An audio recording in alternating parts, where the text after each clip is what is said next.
राम हरे राम राम राम हरे हरे। तो सभी उपस्थित भक्तों का हार्दिक स्वागत। आज हम चौथे दिन वैष्णव अपराध इस मालिका में, इस सीरीज में 6 प्रकार के दृष्टिकोण देखने के 6 प्रकार की दृष्टि प्रभुपाद के अनुसार, क्योंकि भक्ति में आने के बाद हमें हमारी दृष्टि बदलनी चाहिए, नहीं तो हमारी अपराध की भावना नष्ट नहीं होगी। तो 6 प्रकार की दृष्टि क्या है प्रभुपाद के अनुसार? पहले 3 है नेगेटिव, नकारात्मक, जो हमने देखे। लेटर्स स्पष्ट है कि थोड़ा क्लियरिटी चाहिए? लेटर्स दिख रहे हैं? तो पहले 3 नेगेटिव है। लोग जो दूसरों में सिर्फ बुरा ही देखते हैं, people who only see bad in others.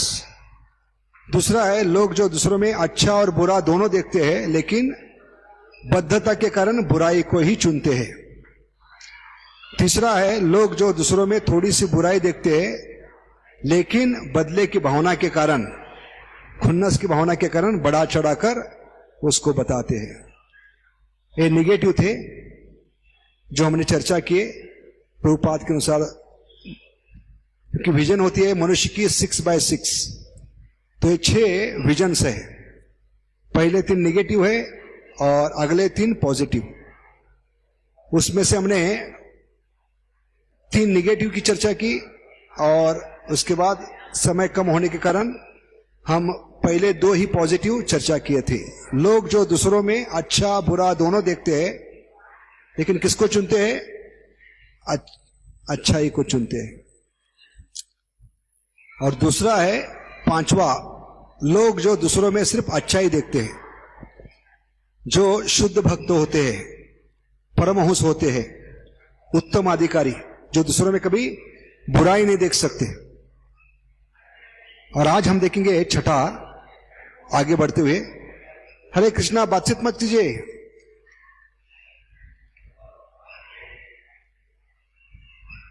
तो 6ठा जो दृष्टि है आज हम देखने जा रहे। हरे कृष्णा, बातचीत मत कीजिए, बातचीत मत करने दो कृष्ण।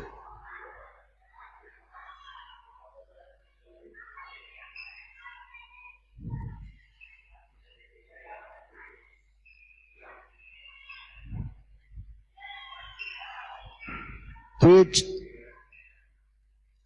6 दृष्टिकोण में से 6 जो दृष्टि है, विजन है, उसमें से 4, 5 और 6 ये भक्ति में होना चाहिए।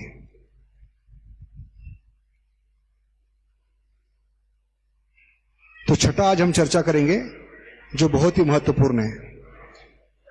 हरे कृष्णा, पीछे बातचीत मत कीजिए, आवाज मत कीजिए।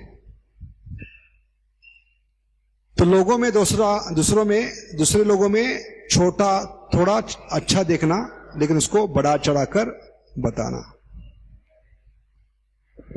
तो हैदराबाद में एक रिपोर्टर प्रभुपाद को शिकायत कर रहे थे कि आपके इस्कॉन मंदिर में सुबह जो भागवत कथा होती है उसमें कई लोग सोते ही होते हैं,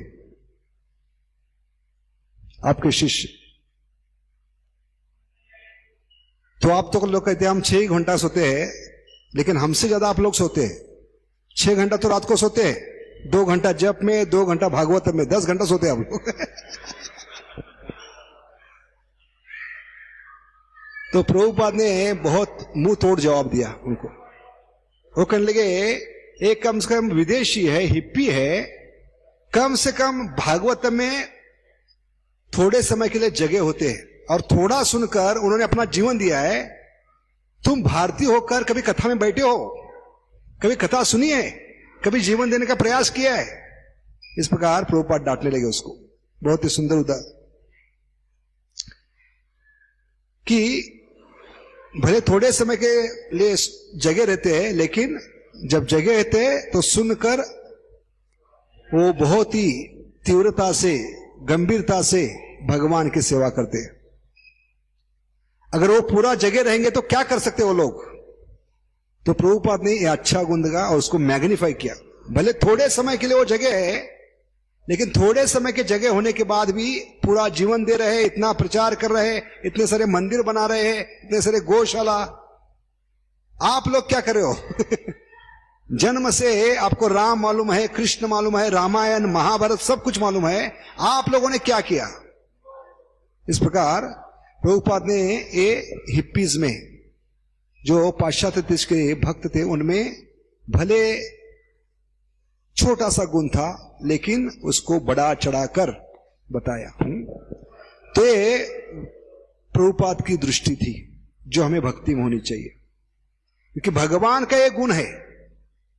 भगवान जो गलती करते उसका अनदेखा कर दे, और जो करते अच्छा उसको बड़ा चढ़ाकर शास्त्र में बताते कि मेरे भक्त ऐसे है ऐसे है। लेकिन गलती तो करते तो कहते वो फिर भी धर्मात्मा है। देखिए, तो भगवान का जो गुण है, हम वैष्णव होने के कारण हम भक्तों में होना चाहिए। भले थोड़ी भी अच्छाई देखते हैं उसको बड़ा चढ़ाकर उसका गुणगान करना चाहिए, क्योंकि आध्यात्मिक जगत में और कुछ नहीं होता, ग्लोरिफिकेशन, एक दूसरे का गुणगान करते हुए। वहां द्वेष ईर्ष्या की भावना नहीं। हम आदमी को कभी नीचे खींचते हैं जब द्वेष ईर्ष्या होती है, एनवी होती है। इसलिए एनवी का मतलब क्या बताया हमने? No vacancy in spiritual world. Envy, ENVY ये शब्द भी है, और NV दो लेटर भी है इंग्लिश। NV का मतलब क्या है? Long for no vacancy in spiritual world. तो ये दृष्टिकोण छठा। अभी अगला विषय हम देखेंगे आज, दोष देखने की वृत्ति से कैसे ऊपर उठे। क्योंकि पिछले 2 दिन से हम चर्चा कर रहे हैं दोष देखने की वृत्ति। अभी अगला विषय है, इस पे उपाय क्या है। रोग तो पता चला, लेकिन इस पे इलाज क्या है, तो इससे ऊपर कैसे उठे। दोष देखने की जो वृत्ति है उसको नष्ट नहीं कर सकते, उससे ऊपर उठना है। क्योंकि 6 जो अनर्थ है उसमें से एक अनर्थ है जिसको हम भगवान की सेवा में नहीं लगा सकते। कौन सा अनर्थ है? एनवी। और दोष देखने का मूल कारण है एनवी, इसलिए उससे ऊपर उठना है। तो अगर दोष सही भी है तो क्या करना चाहिए, और दोष देखने का सही मार्ग क्या है, ये 4-5 विषय आज हम लेंगे। क्यों दोष की वृत्ति से ऊपर उठना चाहिए, उससे होने वाले फायदे क्या है। अगर हम दोष की वृत्ति से ऊपर नहीं उठते तो हम हमारी चेतना को बचा नहीं पाएंगे। तो हमारी चेतना को कैसे बचाना है, ये आज का विषय है, बहुत ही महत्वपूर्ण है। अगर इसको समझ पाएंगे तो हम सारी जिंदगी भर आखिरी सांस तक भगवान की सेवा में भगवान का गुणगान करते हुए टिक पाएंगे। हरे कृष्णा कृष्णा कृष्णा हरे हरे, हरे राम राम राम।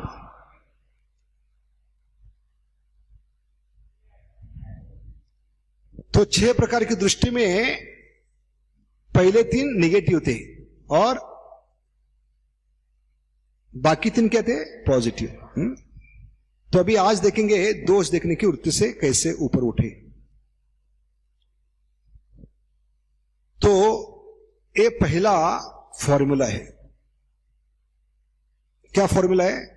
यदि खुद गलतियां कर रहे, खुद में कमियां हैं और वो सुधार नहीं पा रहे, तो हमें कोई अधिकार नहीं दूसरों को सुधारने का।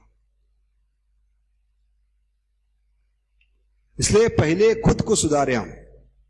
Personal preaching is best preaching, Prabhupada कहते हैं। सारे जगत को सुधारने की जरूरत नहीं। इसलिए अर्जुन ने सबको बदला नहीं, भीष्म में बदलाव नहीं लाया, कर्ण में बदलाव नहीं लाया, दुर्योधन में बदलाव नहीं लाया, खुद बदले। गीता सुनने के बाद वो खुद की कमियां समझे और युद्ध के लिए तैयार हुए। वैसे प्रभुपाद यहाँ पर कहते हैं खुद की गलतियों को पहले सुधारना चाहिए। खुद सुधरेंगे तो सारे जगत को सुधारने का हमें हक है। और प्रचार कभी करेंगे जब हम खुद को बदलेंगे तो सारा जगत बदल सकता है। इसलिए प्रभुपाद कहते हैं personal preaching is best preaching. क्योंकि हमारे अंदर ही सबसे बड़ा अभक्त बैठा है। उस अभक्त का नाम क्या है? हमारा खुद का मन। भले हम सारे उज्जैन को भक्त बनाने निकले, सारे मध्य प्रदेश को, सारे भारत को, लेकिन हम भूल जाते हैं कि हमारे अंदर सबसे बड़ा अभक्त बैठा है, वो हमारा खुद का मन है। Our own mind is non devotee substance. Bhakti Vinod Thakur भक्ति आलोक में बताते हैं, इसलिए पहले खुद में सुधार लाना है। क्योंकि आध्यात्मिक जीवन का मतलब है बाहर का वातावरण नहीं बदल सकते हम, इतनी शक्ति नहीं हमें। क्योंकि भगवान ने बनाया वो भौतिक सृष्टि है, अपने 4 सिर से ब्रह्मा भी इसको नहीं बदल सकते, भगवान की योजना को, प्लान को, सृष्टि को। तो हम किस खेत की मूली है जो ब्रह्मा से आकर आगे जाकर इसको बदले। इसलिए आध्यात्मिक जीवन का मतलब है पहले खुद को बदलना, खुद में बदलाव लाना, ट्रांसफॉर्मेशन विद इन। इसलिए भक्ति क्या है? Not external. भक्ति बाहरी नहीं है, भक्ति आंतरिक है, खुद को बदलाना है, खुद को बदलना है। इसलिए अर्जुन ने खुद को बदला, जो पहले तैयार नहीं थे अभी बदलाव के कारण तैयार हो गए। करिष्ये वचनम तव। इस प्रकार प्रभुपाद कहते हैं कि भक्ति का मतलब है हमें खुद बदलना है, ट्रांसफॉर्मेशन होना चाहिए। वो ट्रांसफॉर्मेशन देकर, वो बदलाव देकर लोग बदल जाएंगे। उसका मतलब है व्यक्तिगत प्रचार, अपने जीवन से अपने में बदलाव लाकर। क्योंकि हमने बार बार बताया है, पिछले बार भी, कि आध्यात्मिक जगत में आकर कुछ बदलने वाला नहीं। 700 श्लोक बदलने वाले हैं, 18,000 श्लोक बदलने वो भागवत के, नंद यशोदा बदलने वाले हैं, राधा कृष्ण बदलने वाले हैं, गौर रीता बदलने वाले हैं, नरसिंह देव बदलने वाले हैं, गुरु महाराज बदलने वाले हैं, प्रभुपाद बदलने वाले हैं। वही गुरु पूजा, वही हेयर स्टाइल, वही ड्रेस कोड कुछ बदलने वाला नहीं, बदलना हमको है। ऐसा भी नहीं कि जीबी से कहेंगे इस साल से हम राधा कृष्ण की जगह शिव और पार्वती की पूजा करेंगे। क्या आप लोग पक चुके हो वही विग्रह देकर? ये साल थोड़ा चेंज, फॉर द चेंज। ये साल ऑल्टर में क्या रखेंगे हम? राधा कृष्ण की जगह क्या रखेंगे? शिव पार्वती नहीं। क्योंकि भगवान है क्या है? पूर्ण पुरुषोत्तम है, सुप्रीम पर्सनैलिटी ऑफ गॉडेड। तो इस जगह के लिए, इस पोजीशन के लिए इलेक्शन नहीं होती, यहां सिलेक्शन ही होता है। बाकी जो पोस्ट है वहां पे सिलेक्शन, इलेक्शन होता है बाकी देवताओं के पोस्ट के लिए। इसलिए हर बात बदलते होते हो शिवजी छोड़कर, लेकिन शिवजी का विशेष स्थान है। तो बाकी 33 करोड़ देवता, ब्रह्मा, ये इलेक्शन में बदलते होते हैं उनकी पोस्ट। लेकिन शिव तत्व विशेष है, और उससे ऊपर कौन है? भगवान। भगवान का मतलब है षडेश्वर पूर्ण, ऐश्वर्यस्य, समग्रस्य, वीर्यस्य, यशस्य, षण्णा इति भगवान। तो इस पोस्ट के लिए कभी इलेक्शन नहीं होती, यहां सिलेक्शन ही होता है। इसलिए जीबी से नहीं कह सकती ये साल हम भगवान की जगह क्या रखेंगे? शिव पार्वती को नहीं। या जीबी से ये भी नहीं कह सकती 40 साल से हम हरे कृष्णा बोल रहे हैं, अभी लोग पक चुके हैं, उब चुके हैं वही मंत्र बोलकर, इस साल से थोड़ा बदलाव, चेंज, इस साल से ओम नमः शिवाय नहीं। तो आध्यात्मिक जीवन में ना मंत्र बोलने वाला बदलने वाला है, ना भगवान बदलने वाले हैं, ना उनकी गीता बदलने वाले, भागवत बदलने हैं, उनके जो पार्षद है वो बदलने वाले हैं। कुछ नहीं बदलेगा। बदलना है तो हमें बदलना है। इसलिए charity begins at home. English में कहावत क्या है? पहले अपने घर से शुरुआत करना है। इसलिए गलतियां ढूंढना है तो खुद में ढूंढना है। कल हमने बताया, दूसरों में नहीं। उदाहरण क्या दिया था? यहां पर हम देखते उदाहरण, छलनी जो सुई में दोष देख रहे, छलनी सुई के पास आकर कह रही है तुम्हें एक पीछे छेद है। सुई को छेद होता कि नहीं, जहां से धागा आड़ न डालते, तो कौन कह रहे? छलनी, जिसमें हजारों छेद है।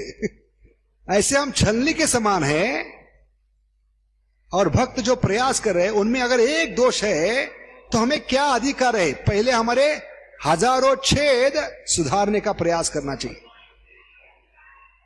तभी हमें अधिकार है दूसरों को सुधारने का। इसलिए ये पहला सूत्र है, यदि खुद की गलतियां, कमियां सुधार नहीं सकते तो हमें कोई हक नहीं। हक किसको है? कल हमने बताया, दोष देखने का हक किसको है? गुरु महाराज के प्रतिनिधि और हमारे वरिष्ठ वैष्णव जो हमारे काउंसलर है, स्पिरिचुअल गाइड है। क्यों? मजा देखने के लिए, आनंद लेने के लिए, टांग खींचने के लिए? किसके लिए?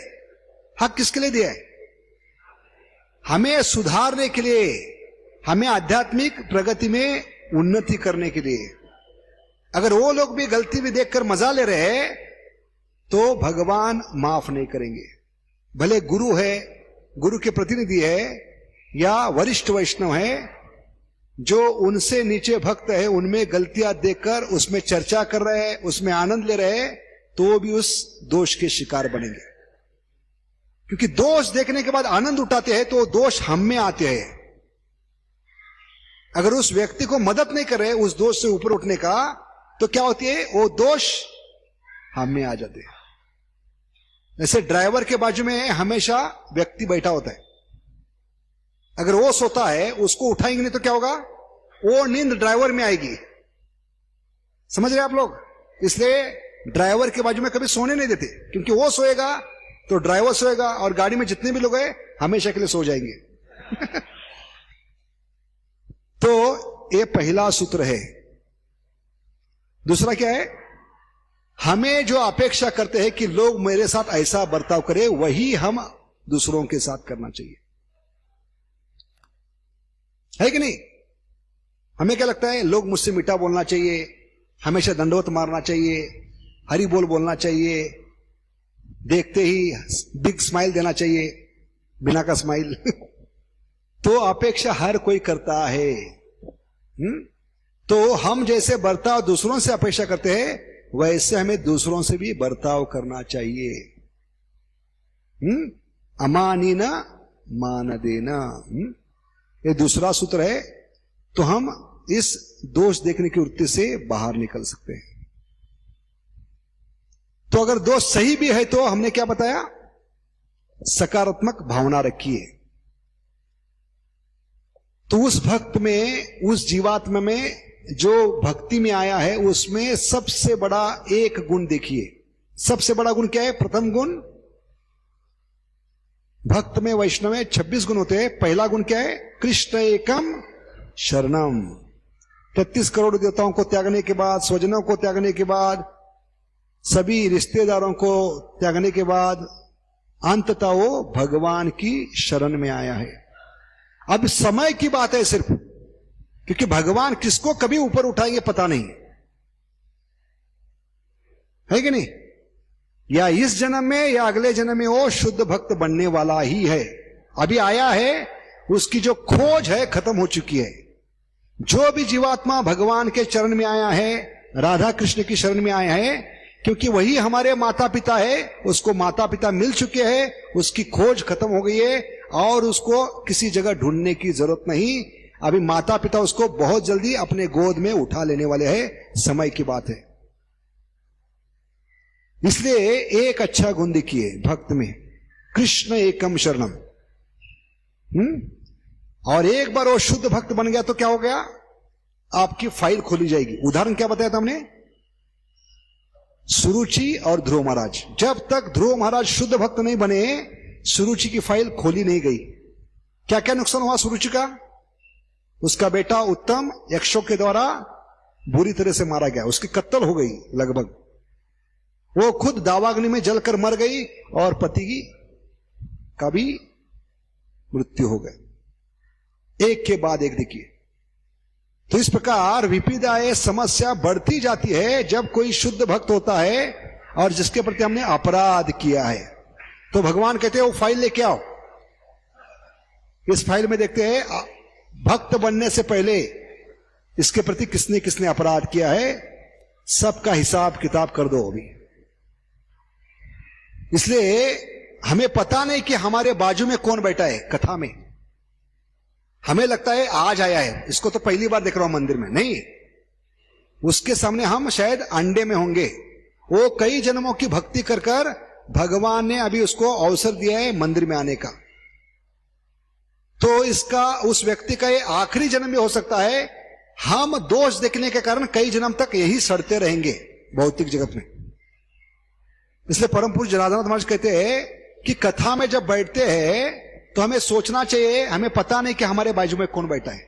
वो शुद्ध भक्त भी हो सकता है, भले वो पहले दिन मंदिर में आया है, संडे फिस्ट में आया है, प्रवचन में आया है, तो उसको उस दृष्टिकोण से मत देखिए, क्योंकि इस जन्म में या अगले जन्म में वो शुद्ध भक्त बनने वाला है। अगर उसके प्रति अपराध करेंगे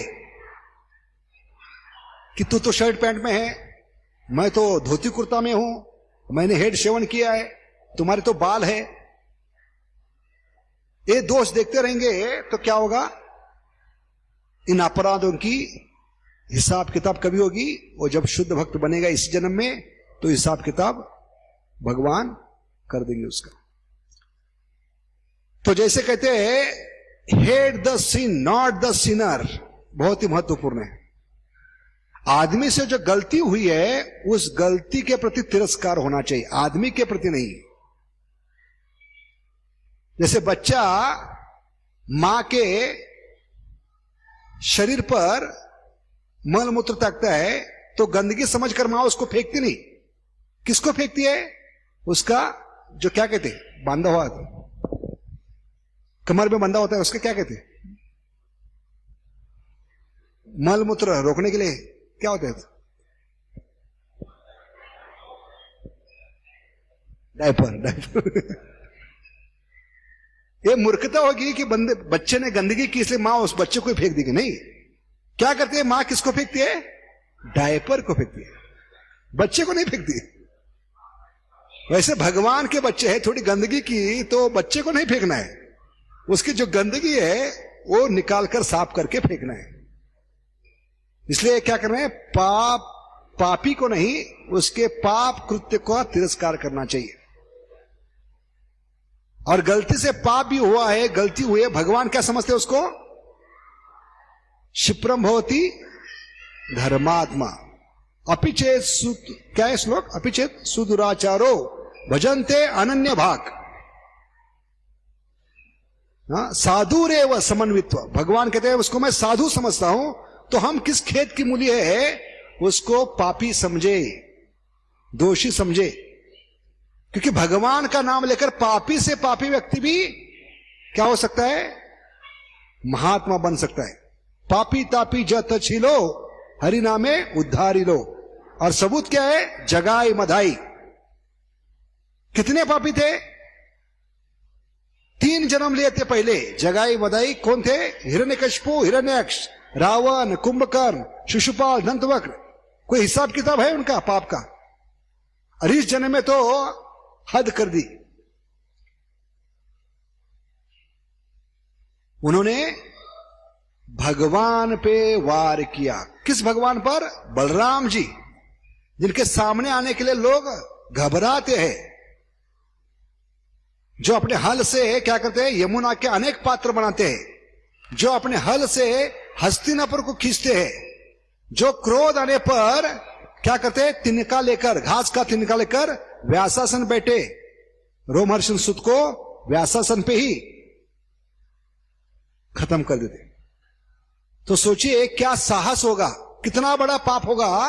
ऐसे बलराम जी पे मटके से वार किया और उनके माथे से खून बहने लगा, लेकिन उस पाप को स्वीकार नहीं किया।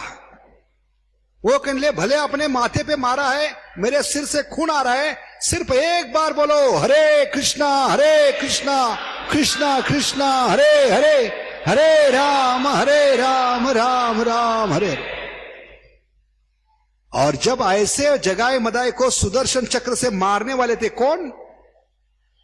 महाप्रभु साक्षात कृष्ण, जिन्होंने ये प्रतिज्ञा की थी कि कृष्ण अवतार में वृंदावन के बाद मैं कभी शस्त्र धारण नहीं करूंगा, कि ये चक्कर बहुत महंगा पड़ रहा है, सबको मारना पड़ रहा है। अभी इसके बाद मैं शस्त्र धारण नहीं करूंगा, इसलिए कुरुक्षेत्र के युद्ध में धारण नहीं किया और उसके बाद भी धारण नहीं करूंगा। लेकिन इतने क्रोध में थे, नमो महावदन्याय, वो अवतार में वो चक्र धारण करने के लिए तैयार हुए। तब नित्यानंद प्रभु ने जगाए मदाई के पाप को देखा। वो कितने पापी है देखा नहीं, उन्होंने की हुई गलती को देखा और उनको बचाने का प्रयास किया। क्या कहने लगे? ऐसे सभी को मारने लगे, ये पापी समझकर कलयुग में कोई नहीं बचेगा। और हम आए हैं उसका उद्देश्य कभी सफल नहीं होगा। कलयुग में हम आए हैं जीवों का उद्धार करने के लिए, और कलयुग में सब जीव पापी ही होंगे। अगर जगाए मदाई को मारोगे तो सबको मारना होगा, और कलयुग में हमारा काम धंधा कुछ नहीं होगा, सिर्फ मारने का होगा। इसलिए इनको मारिए मत, इनके अंदर जो पाप की वृत्ति है उसको मारिए। तो ये भगवान की वदनता है। क्या है? वो पापी व्यक्ति को नहीं मारते, अंदर जो पाप है उसको मारते हैं। भगवान का नाम क्या करता है? अंदर जो पाप की वृत्ति है उसको मारता है। क्योंकि पाप की वृत्ति क्यों है? भगवान को भूलने के कारण अज्ञान, अज्ञान के कारण पाप की वृत्ति, और पाप की वृत्ति के कारण दुख। तो भगवान क्या करते हैं? उसको हमेशा दुख से बाहर निकलने के लिए पाप की वृत्ति को मारते हैं। उसका अज्ञान खत्म होता है, वो हमेशा भगवान को याद करता है, तो उसके जीवन में दुख ही नहीं। इसलिए यहां पर बताते हैं कि भगवान ने जगाए मदाई को नहीं मारा। क्यों? अगर मारते तो आज हम सामने कोई दिखाई नहीं पड़ते, क्योंकि हम सब जगाए मदाई के बाप है कलयुग में। कोई नहीं बचता कलयुग में। तो भगवान ने क्या किया? उनके अंदर जो पाप की वृत्ति है उसको मारा है। किस अस्त्र से? सांगोपांगास्त्र, ब्रह्मास्त्र। कलयुग का ब्रह्मास्त्र क्या है? हरे कृष्णा कृष्णा कृष्णा हरे हरे, हरे राम राम राम हरे। क्योंकि अलग अलग युगों में भगवान अलग अलग अवतार लेकर अलग अलग लोगों में जाकर अलग अलग असुर को अलग अलग शस्त्रास्त्र से मारा है। समझ गए?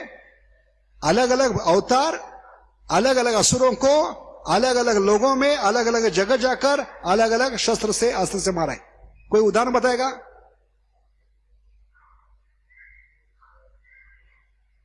प्रभु रामचंद्र ने किसको मारा? रावण को मारा। किससे मारा? धनुष्य बाण से। हिरण्यकशिपु को किसने मारा?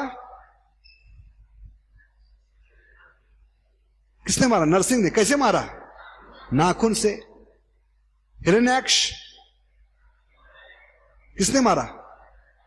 वरादेव ने। कैसे मारा? अपने दांतों से, सुलों से।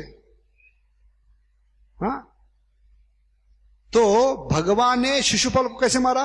चक्र से मारा। तो अलग अलग अवतार में भगवान अलग अलग असुरों को अलग अलग शस्त्र से, अस्त्र से मारते हैं, अलग अलग लोगों में जाकर। लेकिन कलयुग का दुर्भाग्य है, सभी 6 असुर कौन है? हिरण्यकशिपु, हिरण्याक्ष, रावण, कुंभकर्ण, शिशुपाल, दंतवक्र। ये 6 लोग एक आदमी के अंदर बैठे, आदमी के मन में। किधर बैठे? आदमी के मन में, इंद्रियों में।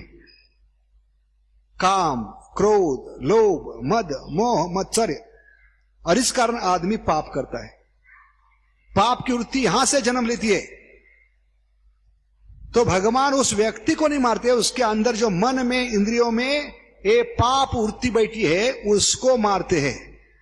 वैसे हमें आदमी गलती कर रहा है, पाप कर रहा है, तो उसको नहीं मारना है, उसके अंदर जो पाप की वृत्ति है उसको मारना है। उसको सही ज्ञान देकर, भगवान का नाम देकर, हरे कृष्णा कृष्णा कृष्णा हरे हरे, हरे राम राम।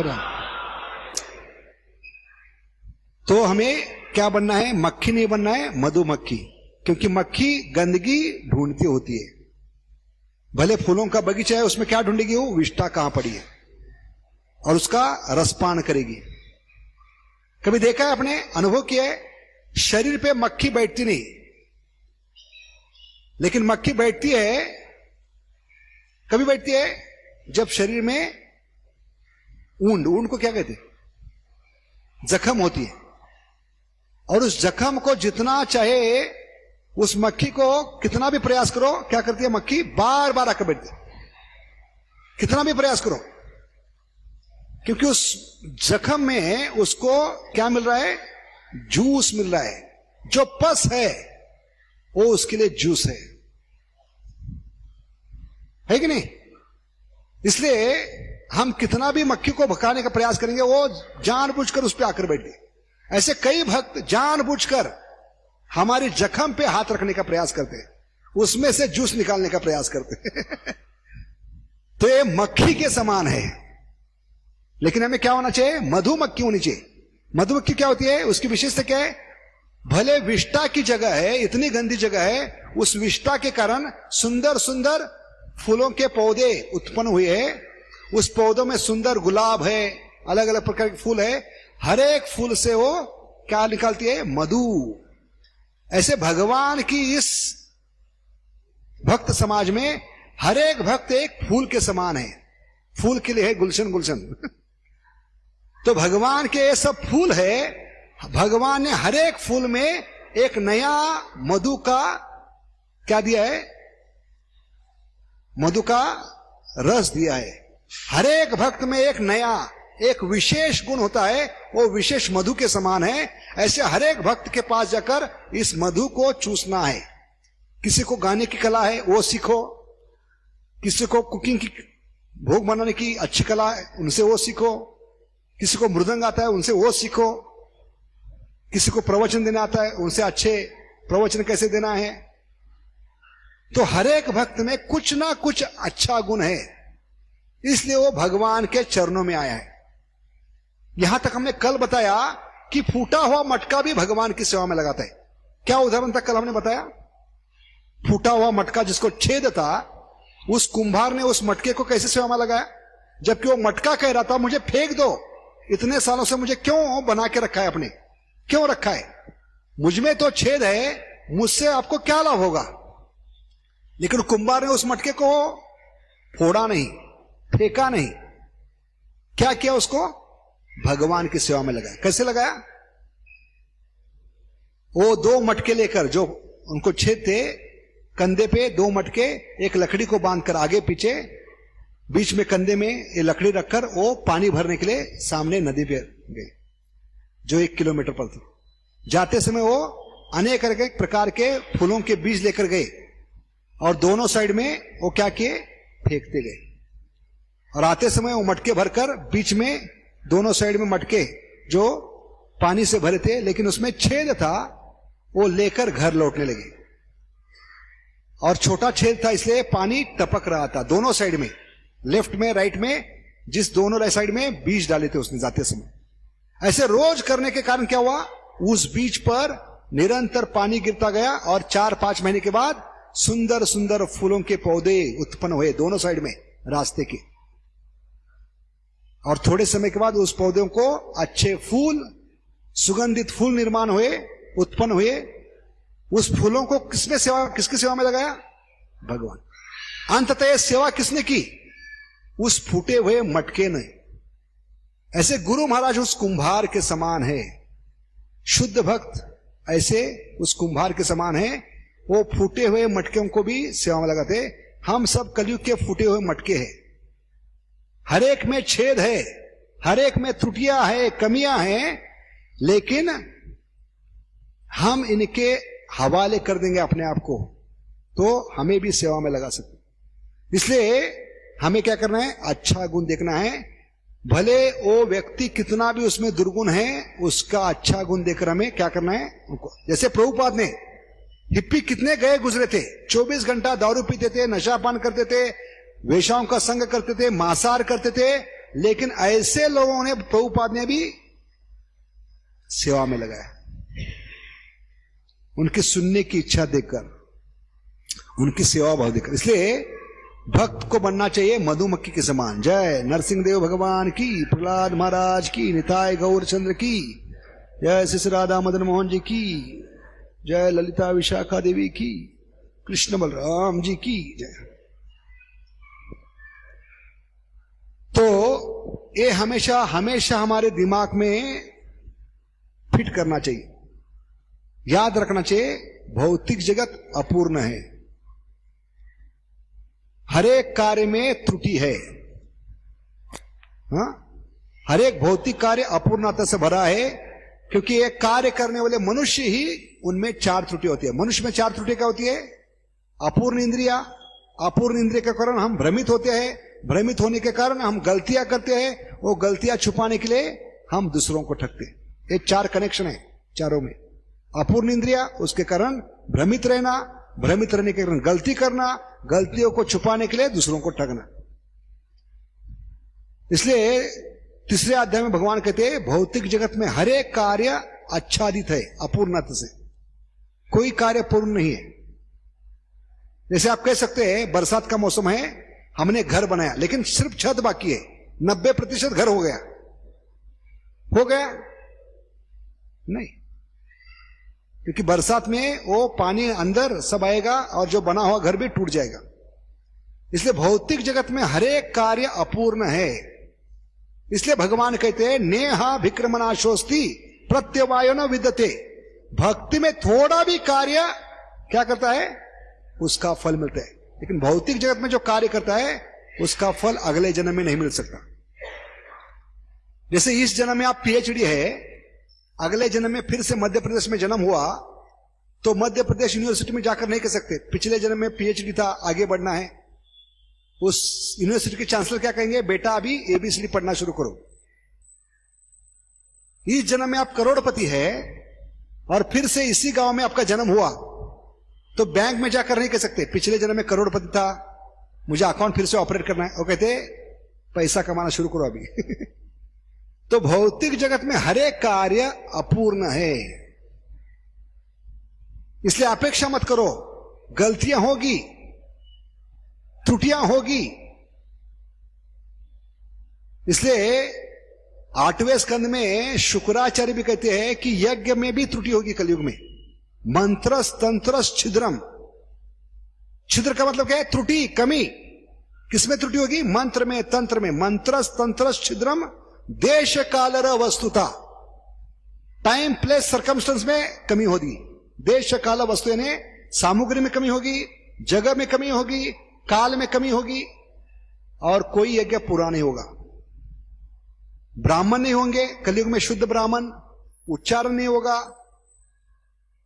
जगह क्या है, भौतिक जगत सबसे अपवित्र है, इतने अपवित्र है कि देवी देवता भी पेशाब करने नहीं आते, तो भगवान क्यों आएंगे कलयुग में।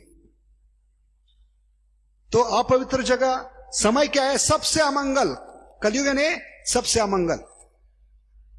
तो समय में कमी है, जगह में कमी है, सामग्री में कमी है, उच्चारण में कमी है, और ब्राह्मण की कमी है। यज्ञ कैसे पूरा होगा। इसलिए हरेक जो कार्य कर रहे हैं वो यज्ञ के समान है। सैक्रिफाइस, सैक्रिफाइस का मतलब है हम उस कार्य में कुछ त्याग कर रहे हैं, और हरेक यज्ञ में त्रुटि होगी। वो त्रुटि कब भर जाएगी वो बताते हैं, मंत्रस तस्त्रस छिद्रम देश काल वस्तुता सर्व करोति निश्छिद्रम। जितनी भी कमियां हैं, त्रुटियां हैं, छेद है, वो भर के निकाले जाएंगे जब आपका गुणगान होगा। हरे कृष्णा कृष्णा कृष्णा हरे हरे, हरे राम राम राम हरे हरे। इसलिए हम जो भी त्रुटियां दिख रहे दूसरे में, क्यों, क्योंकि हम भगवान का निरंतर नाम नहीं ले रहे। दोष देखने को समय कभी मिलता है जब मन खाली होगा, है कि नहीं। अभी 1% भी हमारा मन भगवान की सेवा में नहीं है, और 99% मन हमारा खाली है। खाली मन क्या है, शैतान। इसलिए आध्यात्मिक जीवन में आने के बाद भी fault finding, criticising, complaining, comparing, competing, एक गंदगी ऊपर क्यों आती है भौतिक जगत की, क्योंकि 1% भी हमने मन को भगवान की सेवा में, नाम में, कथा में नहीं लगाया, और 99% हमारा मन खाली है। इसलिए जितनी भी त्रुटियां है हम में, दूसरों में, वो कमी करना है तो क्या करना होगा, हमें निरंतर जप। सर्व करोति निश्चिद्रम अनुसंकीर्तनम तव, ये उपाय है। अगर हम निरंतर जप करते रहेंगे, सेवा करते रहेंगे, अध्ययन करते रहेंगे, तो क्या होगा, समय नहीं होगा मन को फालतू चीज करने के लिए। अभी मन को इतना समय है कि मेरे प्लेट में क्या है देखने के तैयार नहीं, दूसरे के प्लेट में क्या है, दूसरे के घर में क्या जल रहा है। तो हमने क्या बताया, जब दूसरे के प्लेट में ध्यान देते हैं तो हमारे प्लेट में क्या है उसको एंजॉय नहीं कर पाएंगे, उसका स्वाद नहीं ले पाएंगे। जैसे हमारा आपका लक्ष्य है सामने पंक्ति में रसगुल्ला बांटा जा रहा है, लेकिन इस पंक्ति में रसगुल्ला नहीं है। भले आपके प्लेट में 10 आइटम है, उसका स्वाद नहीं पता चलेगा, वो हजम नहीं होगा। आप असंतुष्ट रहेंगे, चिड़चिड़ाहट रहेगी, उस भक्त के प्रति द्वेष भावना होगी, जानबूझकर इस रैली में नहीं आया हूं क्योंकि मैं बैठा हूं। और जो खा रहे कभी हजम नहीं होगा, उसका स्वाद नहीं पता चलेगा। भले 10 आइटम है, कभी खत्म हो गए पता नहीं चलेंगे, क्योंकि पूरा ध्यान है दूसरे के लाइन में, दूसरे के प्लेट में। इसलिए भक्ति एंजॉय करना है तो भगवान ने हमारे प्लेट में क्या डाला है उस पे ध्यान दो, उसका स्वाद उठाओ। और स्वाद उठाने तो क्या क्या है, हर एक निवाले के साथ, आजकल के डॉक्टर भी क्या कहते हैं, हर एक निवाला 32 बार चबाना चाहिए तो हजम होगा। कितनी बार? हर एक निवाला मुंह में डालने के बाद 32 बार। और भगवान कृपावश नाम के रूप में आए हैं। और एक महामंत्र में कितने शब्द है? 16। तो हर एक निवाले पे 2 महामंत्र बोलने का प्रयास करना चाहिए। हरे कृष्णा कृष्णा कृष्णा हरे हरे, हरे राम तो क्या होगा, दूसरों को प्लेट में ध्यान नहीं जाएगा। जो खा रहे पूरी एकाग्रता से उसका आनंद लेंगे, मजा आएगा। और भले कमी भी है, वो उसका स्वाद होगा, वो हजम कर पाएंगे। और तब हमें नरिशमेंट मिलेगी भक्ति में। क्या मिलेगी? क्या कहते हैं नरिशमेंट को? पोषकता मिलेगी। और जब पोषकता होगी तो दूसरों को हम पोषकता देंगे। हमें ही इंडाइजेशन है तो दूसरों को क्या करेंगे? हम खुद बीमार है, डिसेंट्री लगी है, खुद की धोती संभालनी पड़ रही है, बार बार बाथरूम जाना पड़ रहा है, तो दूसरों को प्रचार क्या करेंगे? पूरा समय बाथरूम में रहेगा हमारा। प्रचार दूर की बात है, अपने आप धोती पीली हो जाएगी, कलर चेंज नहीं करना पड़ेगा। इसलिए भौतिक जगत में हमें अपेक्षा नहीं कर रहे हैं। इसलिए प्रहलाद महाराज भी कहते हैं, don't expect anything from anyone, you want to become happy. भौतिक जगत में किसी भी व्यक्ति से, किसी भी चीज से अपेक्षा मत रखो, क्योंकि हर एक में अपूर्णता है। हर एक क्या है? व्यक्ति नियंत्रित है, वो परम ईश्वर नहीं है। तो एक ही व्यक्ति से हम अपेक्षा रख सकते हैं, भगवान से, जो हमारी इच्छा पूरी कर सकते। इसलिए पिंगला वेश्या का साक्षात्कार क्या है? वो हर एक से अपेक्षा रख रही थी। आशा ही परम दुखा नाम। जितना आप आशा रखते हैं, अपेक्षा रखते हैं, उतना आपका जीवन दुखदायी होगा, मिजरेबल होगा। और हर एक चीज में आप गलती देखेंगे, अपराध करेंगे और खड्डे में गिरते जाएंगे। इसलिए बेस्ट है, don't expect anything from anyone. इसलिए भौतिक जगत से अपेक्षा मत रखो, किसी व्यक्ति से अपेक्षा मत रखो, उस परिस्थिति से, उस काल से अपेक्षा मत रखो। क्योंकि हर एक में त्रुटियां है, हर एक कोई नियंत्रण में है, कोई नियंत्रक नहीं, सिर्फ भगवान नियंत्रक है। वो वास्तव में उस स्थिति को, काल को, सब कुछ बदल सकते हैं और हमें हमारी अपेक्षा पूरी कर सकते हैं। और कोई अपेक्षा पूरी करने वाला नहीं। इसलिए पिंगला का साक्षात्कार गए, मैं हर एक बाहर के पुरुष को ढूंढ रही थी जो मुझे संतुष्ट कर सके। सुबह से दोपहर तक, दोपहर से शाम तक हर एक पुरुष को देख रही थी। ये व्यक्ति बहुत सुंदर है, तगड़ा है, सदृढ़ है, ये मुझे ज्यादा शरीर सुख देगा। लेकिन अंत में उसके पास कोई नहीं आया। तो उसको साक्षात्कार क्या था कि जिस पुरुष को मैं बाहर ढूंढ रही थी, वो पुरुष मेरे अंदर बैठा है कोई पुरुष जो पूरी स्त्री को पूरी तरह से संतुष्ट कर सकता है? आज तक पैदा हुआ है? अगर पैदा हुआ तो फिर से उसको जन्म लेना नहीं पड़ता। उसकी अतृप्त इच्छा है, काम वासना, इसलिए उसको जन्म लेना पड़ता है। इसका मतलब क्या है? कोई भी पुरुष स्त्री को संतुष्ट नहीं कर सकता या स्त्री पुरुष को संतुष्ट नहीं कर सकती। सब प्रकृति है, पुरुष एकमात्र है भगवान। हम सब प्रकृति है। प्रभु जी ने बहुत सुंदर बताया परसों भागवतम क्लास में, कैसे हम सब प्रकृति है, पुरुष एकमात्र भगवान है और उनसे अपेक्षा रख सकते हैं हम, क्योंकि हमारी वो सभी इच्छाओं को पूरी कर सकते हैं। इस भौतिक जगत की कोई भी स्थिति, कोई भी समय, कोई भी व्यक्ति क्या है? परिपूर्ण नहीं है, उसके बस में कोई नई चीज। इसलिए एक पुरुष है भगवान, उनसे हम अपेक्षा रख सकते हैं जो हमेशा के लिए हमें संतुष्ट कर सकते हैं।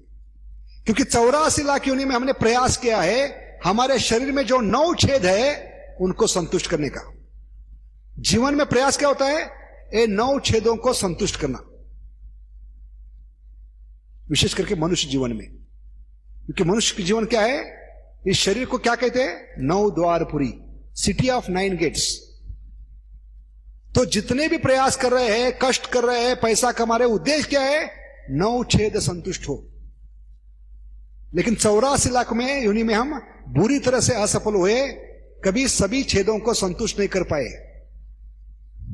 इसलिए परम पुरुष जनार्दन महाराज बता रहे थे, it is highly impossible to satisfy all the holes of the body, but just satisfying the complete whole.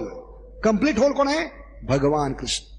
Bye satisfying the complete whole you can satisfy all the holes of your body. क्योंकि भगवान का भजन क्या है? जड़ में पानी डालना। भगवान का भजन क्या है?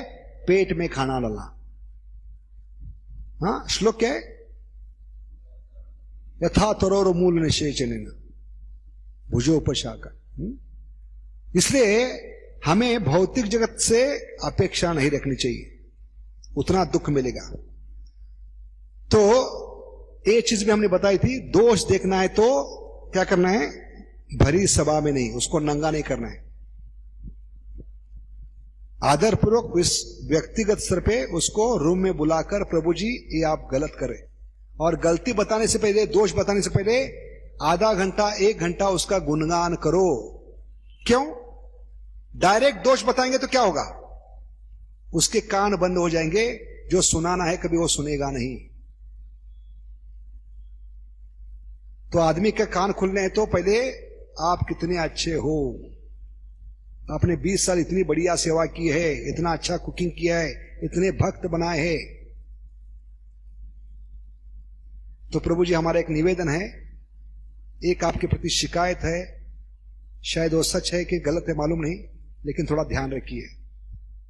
ऐसे शुरुआत करना है तो आदमी को लगेगा ये मेरा हित चिंतक है, उसके कान खुले हो जाएंगे। तो हम क्या करते हैं?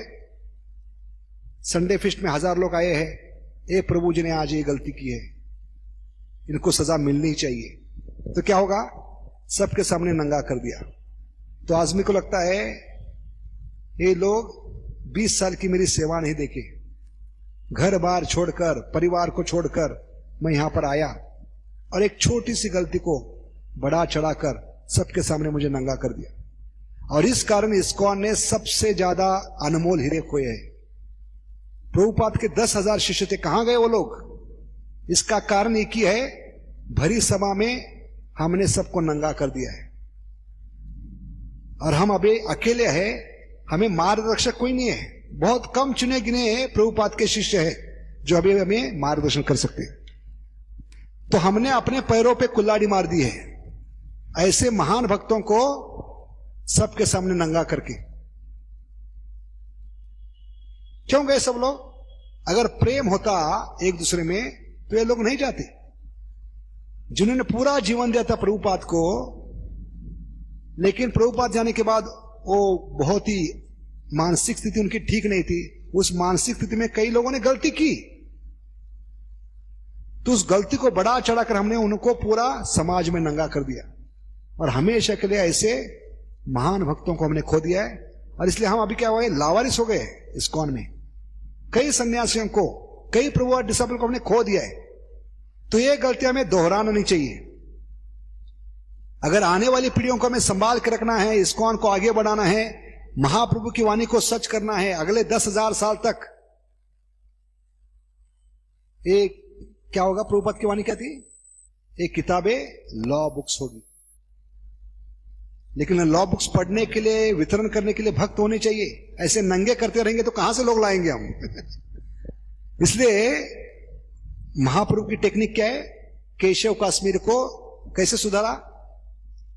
भले उनकी गलतियां सुनकर केशव काश्मीर इतने बड़े दिग्विजय पंडित थे, सारे भारत में हाथी, पालकी, घोड़ा लेकर बड़े बड़े पंडितों के पास जाकर, हर एक प्रांत में, देश में जाकर सबको परास्त कर रहे थे।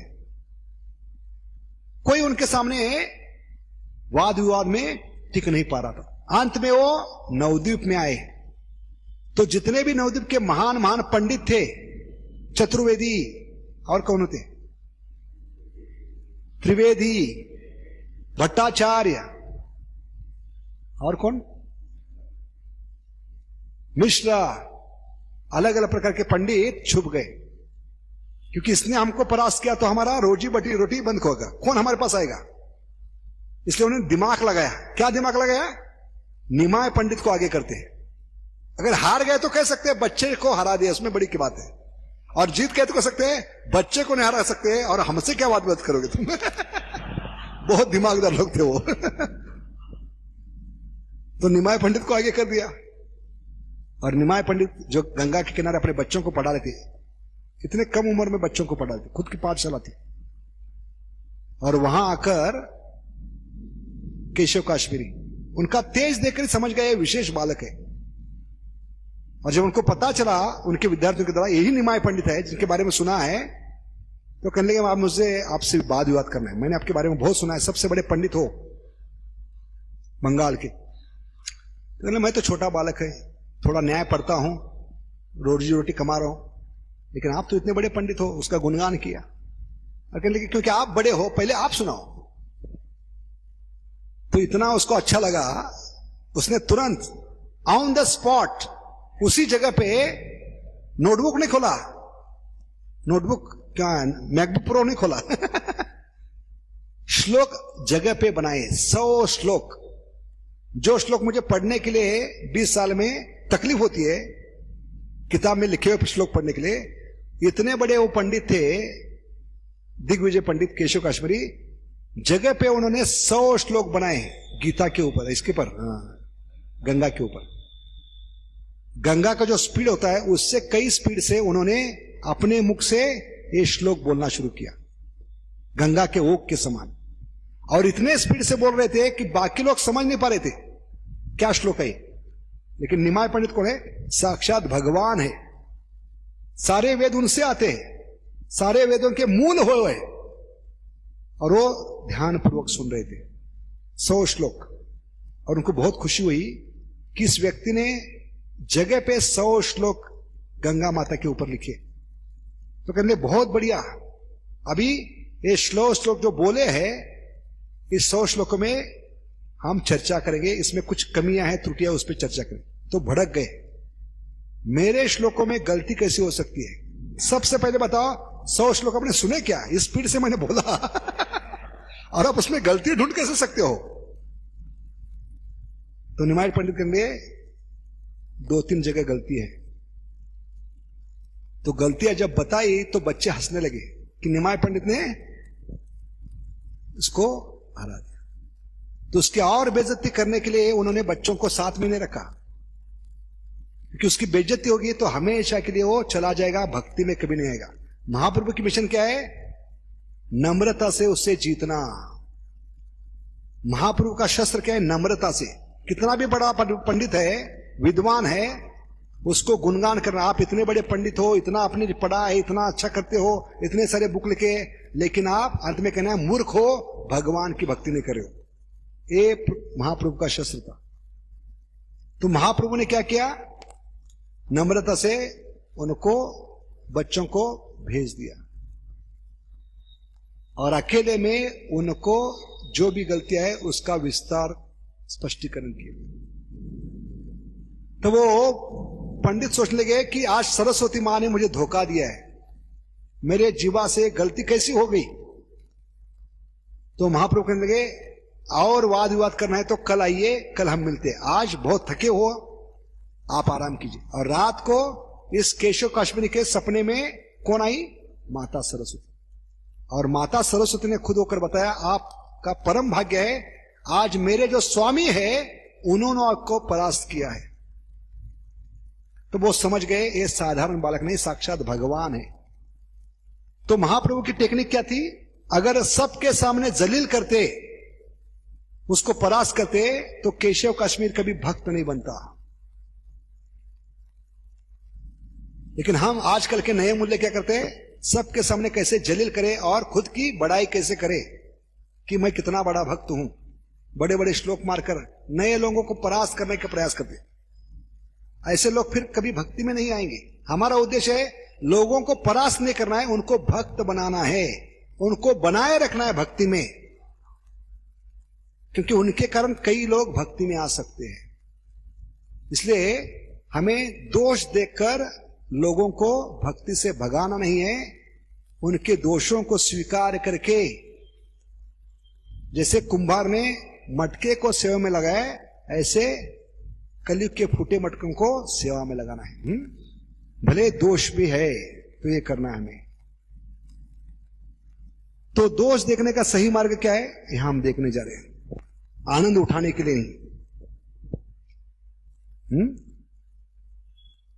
क्यों? क्योंकि वी आर नॉट एंजॉयर्स।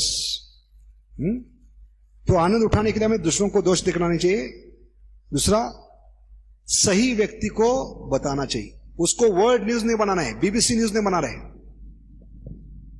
क्योंकि मोबाइल, व्हाट्सएप, ईमेल इसके लिए नहीं है, एक गलती सारे जगत को बताने के लिए। इसलिए गिरिराज महाराज का फॉर्मूला क्या है, अगर आपने टाइप भी किया है मेल किसी के बारे में, गलती के बारे में, किसी के दोष के बारे में, लेकिन वो सेंड करने से पहले 24 घंटा सोचिए, 24 घंटा विचार करने के बाद कि ये सेंड करने से किसके किसके ऊपर असर होगा, एक मैसेज का, एक मेल का, एक व्हाट्सएप का, सारे भक्त समाज में कितने लोगों पे असर होगा। क्या ये गुरु महाराज को प्रसन्न करने वाला होगा, क्या ये महाप्रभु को प्रसन्न करने वाला होगा, क्या ये हमारे विष्णु को प्रसन्न करने वाला होगा। ये 24 घंटा विचार करने के बाद हमें, अगर उसके बाद भी इच्छा होती है तो बटन दबाओ, लेकिन 24 घंटे में भगवान आपको क्या देंगे, बुद्धि देंगे कि आप गलत कर रहे हो, इसको मत भेजो, इसको कैंसिल कर दो।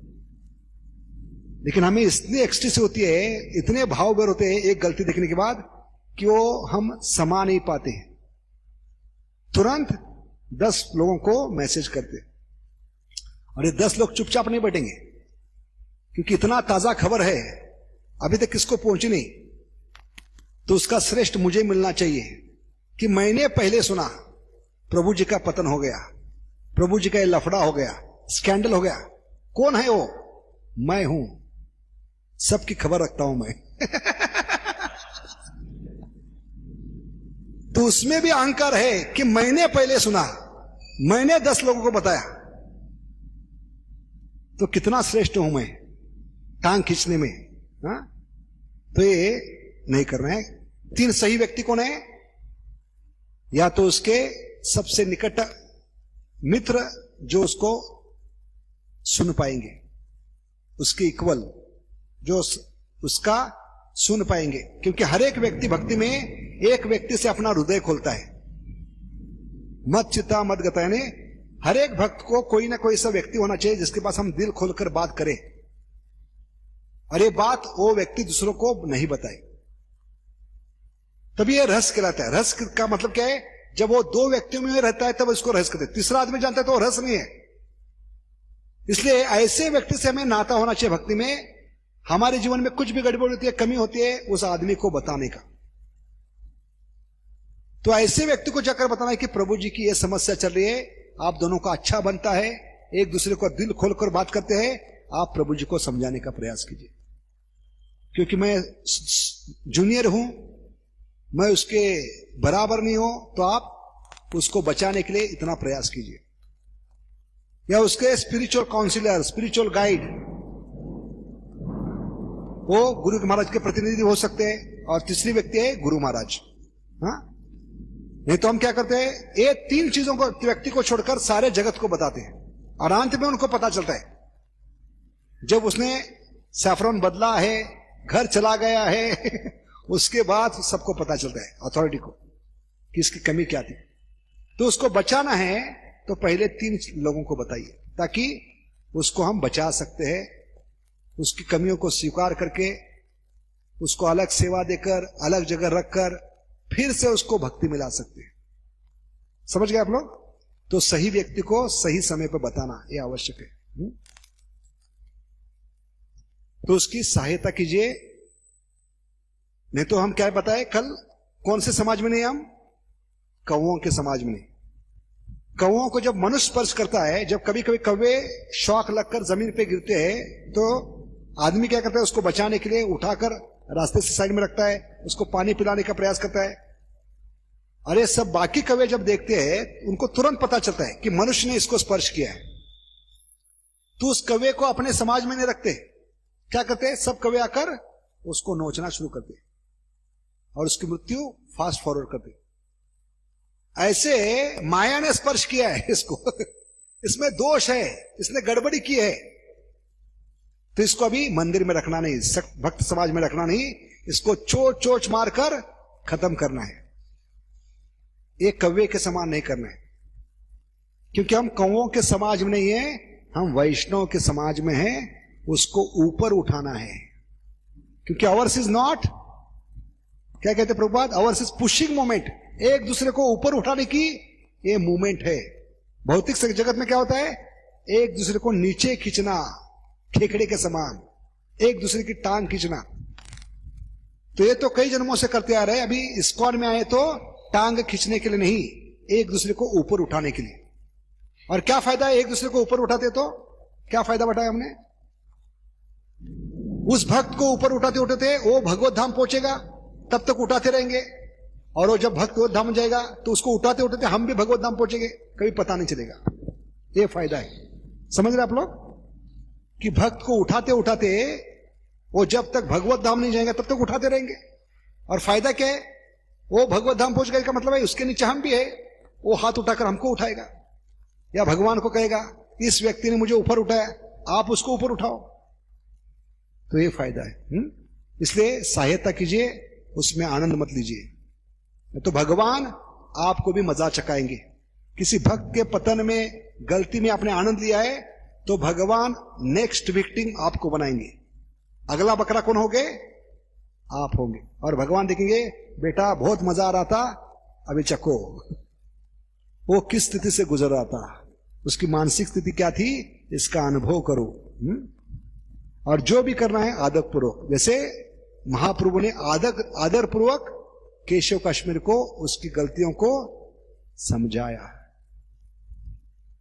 हाँ, रिस्पेक्टफुली, बड़े प्रेम से, क्योंकि प्रेम से आदमी बदल सकता है, प्रेम से आदमी क्या कर सकता है, अपनी गलती को सुधार सकता है।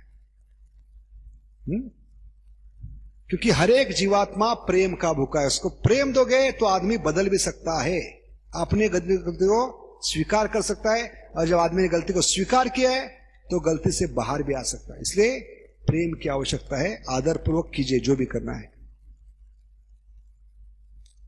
तो दोष की वृत्ति से ऊपर क्यों उठना चाहिए, क्या फायदे हैं। पहला है, अहंकार से हमें उठाकर नम्रता के स्तर पे लेके जाता। दोष क्यों देखते हैं, क्योंकि मैं बड़ा हूं, दूसरों को नीचा दिखाने के लिए हम दूसरों में दोष देखते हैं, है कि नहीं। हम में क्या है, एनवी है। एनवी क्यों है, अहंकार के कारण। तो ईगो का मतलब क्या है, हमें भगवान से दूर ले जाए, जो भगवान से हमें दूर ले जाए। ईगो का मतलब क्या है, you go away from Krishna, जो हमें भगवान से दूर ले जाता है। लेकिन नम्रता हमें भगवान के करीब लाती है। इसलिए नम्रता चाहिए तो हमें दोष की वृत्ति को त्यागना ही होगा, और जब नम्र बनेंगे तभी हमारा अहंकार निकल जाएगा। अहंकार का मतलब है वो समझना जो हम नहीं है। खुद को हम बड़ा समझते हैं, मैं इतना बड़ा हूं कि दूसरों में दे सकता हूं, मैं इतना बड़ा हूं कि गुरु के स्तर पे हूं, मैं दूसरों में दे सकता हूं, मैं इतना बड़ा हूं कि गुरु का प्रतिनिधि हूं, मुझे अधिकार है। तो जो नहीं है वो समझना, उसको अहंकार कहते हैं। अहंकार का मतलब है क्या है, आई एम कार। अहंकार शब्द कहां से आता है, आई एम कार। जबकि हम ड्राइवर है, खुद को ड्राइवर नहीं समझते, खुद को कार समझते, तो उसको क्या कहते हैं, आई एम कार। तो ये शब्द यहां से आते हैं, आई एम कार है? तो अहंकार नष्ट हो जाएगा हमारा। तो दूसरों लोगों को भी सहन करना सीखो। और एक था ना, माइक ठीक है, इस पे चलाएंगे।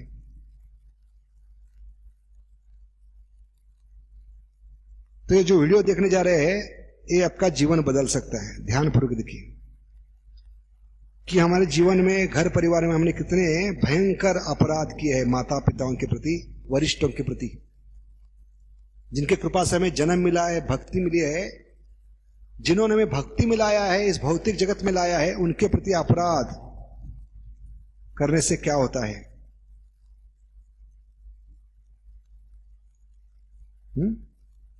पॉइंट क्या है? ऐसे वरिष्ठ लोग, माता पिता हमें कई जन्मों से सहन कर रहे हैं, है कि नहीं? माता पिता ने कितना सहन किया? मां ने 9 महीने 9 दिन गर्भ में सहन किया है। कितनी लातें खाई होगी गर्भ में। उसके बाद बचपन में कितने दिन वो बिना सोए जागती रहेगी। सोचा कभी मां के बारे में कि बच्चा मां की साड़ी गंदी करता है तो मां क्या करती है? पहले खुद की साड़ी को साफ नहीं करती। क्या करती है? किसको साफ करती है? पहले बच्चे को साफ करती है, उसका डायपर चेंज करती है, उसको सुलाती है और गीले कपड़े से खुद सो जाती है। कितना सहन किया है। लेकिन थोड़े बड़े होते तो पंख फूटते हमें, अच्छी नौकरी, अच्छी छोकरी, और माता पिता को उद्धार करना शुरू करते। हाँ, किस प्रकार हम माता पिता के साथ बर्ताव करते हैं, देखिए बहुत सुंदर है। तो भक्ति में माता पिता कौन है? वरिष्ठ वैष्णव, जिनके कृपा से हम भक्ति में आए।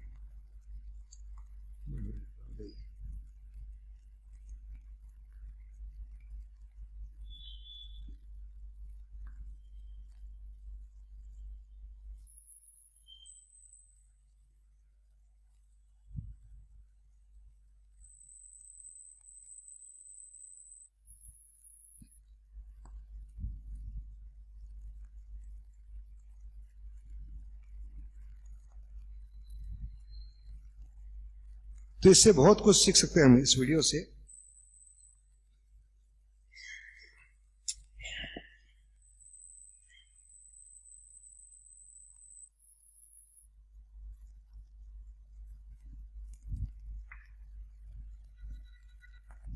वायरलेस माइक है क्या? और माइक है?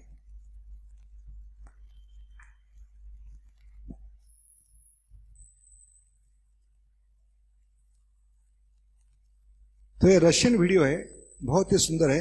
इतना दिल को स्पर्श करने वाला वीडियो हम कभी देखा नहीं हमने, लेकिन बहुत कुछ सीख सकते हैं घर परिवार में, भक्तों के समाज में, कि कितना हमें सहन किया है माता पिताओं ने, भक्तों ने, भगवान ने हमें भक्ति में लाने के लिए, बनाए रखने के लिए। लेकिन थोड़े हम सीनियर बनते हैं, बड़े बनते हैं, तो किस प्रकार उनको हम व्यवहार करते हैं। इस प्रकार का व्यवहार नहीं करना चाहिए। तो ये बूढ़ा बाप है और अपने बच्चे के साथ अपने आंगन में बगीचे में बैठा है, उसका छोटा बच्चा है। तो देखिए क्या होता है।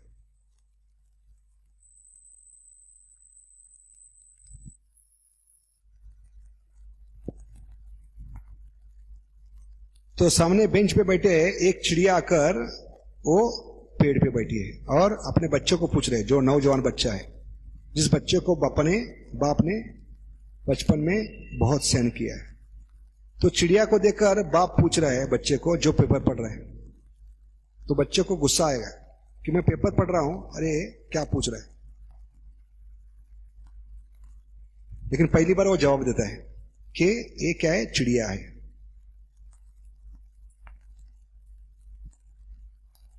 फिर से वो चिड़िया उड़कर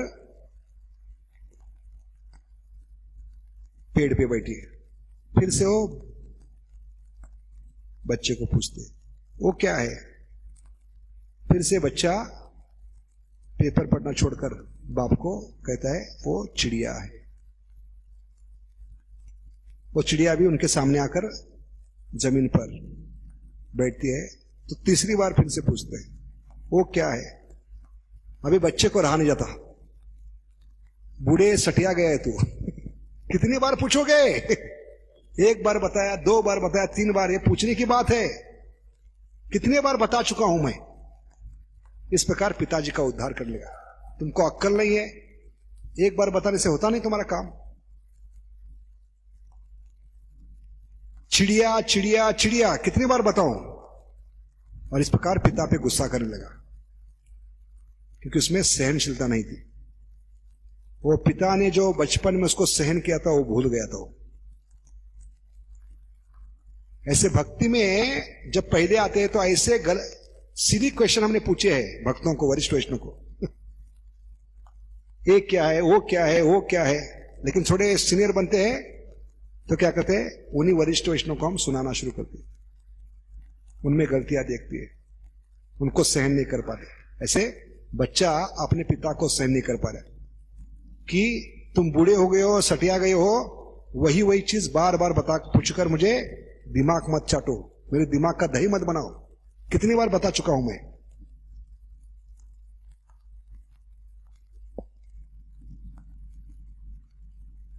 तो पिताजी उठकर जाने लगे। तो कहने लगा, लड़का कहने लगा, कहां जा रहे हो? बोला, यही बैठे रहो, मैं घर में जाकर कुछ लेकर आता हूं तुमको सबक सिखाने के लिए। और पिताजी घर में गए, जो बूढ़े हो चुके थे, और घर में जाकर क्या किया, अपने कमरे से, अपने अलमारी से नोटबुक लाए, जिस नोटबुक में उनने क्या लिखा था, रोज की दिनचर्या लिखी थी। बच्चा जब जन्म लिया था, वो छोटा बच्चे ने जन्म लेने से बाद हर रोज वो क्या करता था वो डायरी में लिखा था। वो डायरी लेकर उस बच्चे के पास आए, और बच्चा परेशान था, क्यों दिमाग खा रहा है बूढ़ा बाप। तो बाप डायरी लेकर आए और पन्ना खोलकर एक दिन का दिनचर्या उसको पढ़ने के लिए कहा, ये पढ़ो इस पन्ने पर से,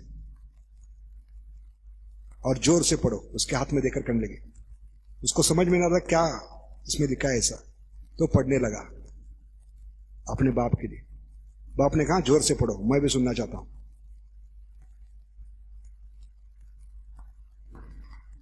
तो बच्चा पढ़ने लगा। क्या लिखा था उस डायरी में उस दिन के, कि आज मेरा बच्चा बड़ा हो गया कि अभी बोलना शुरू किया। 3 साल का हो गया, अभी बोलना शुरू किया, और पहली बार उसने प्रश्न करना शुरू किया जब मैं गार्डन में उसको लेके गया था। ऐसे बेंच पे बैठा था, और बेंच पे बैठकर जब मैं बच्चे को साथ में बैठा था, तो बच्चे ने पहली बार प्रश्न किया एक चिड़िया को देखकर। कितनी बार प्रश्न किया? लगातार 21 बार। कितनी बार?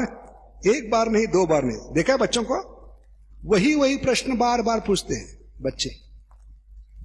तो बाप ने थप्पड़ नहीं मारा था, 3 बार बता चुका हूं, चुप हो अभी। बाप को उल्टी खुशी हुई कि मेरा बच्चा कितना सयान हुआ है, प्रश्न पूछने की उसको बुद्धि आ रही है। और हर बार जब पूछता था तो उसको गले लगाकर वो क्या करते थे, खुशी से उसको क्या करते, एम्ब्रेस करते, कहते एम्ब्रेस को, आलिंगन करते। देखिए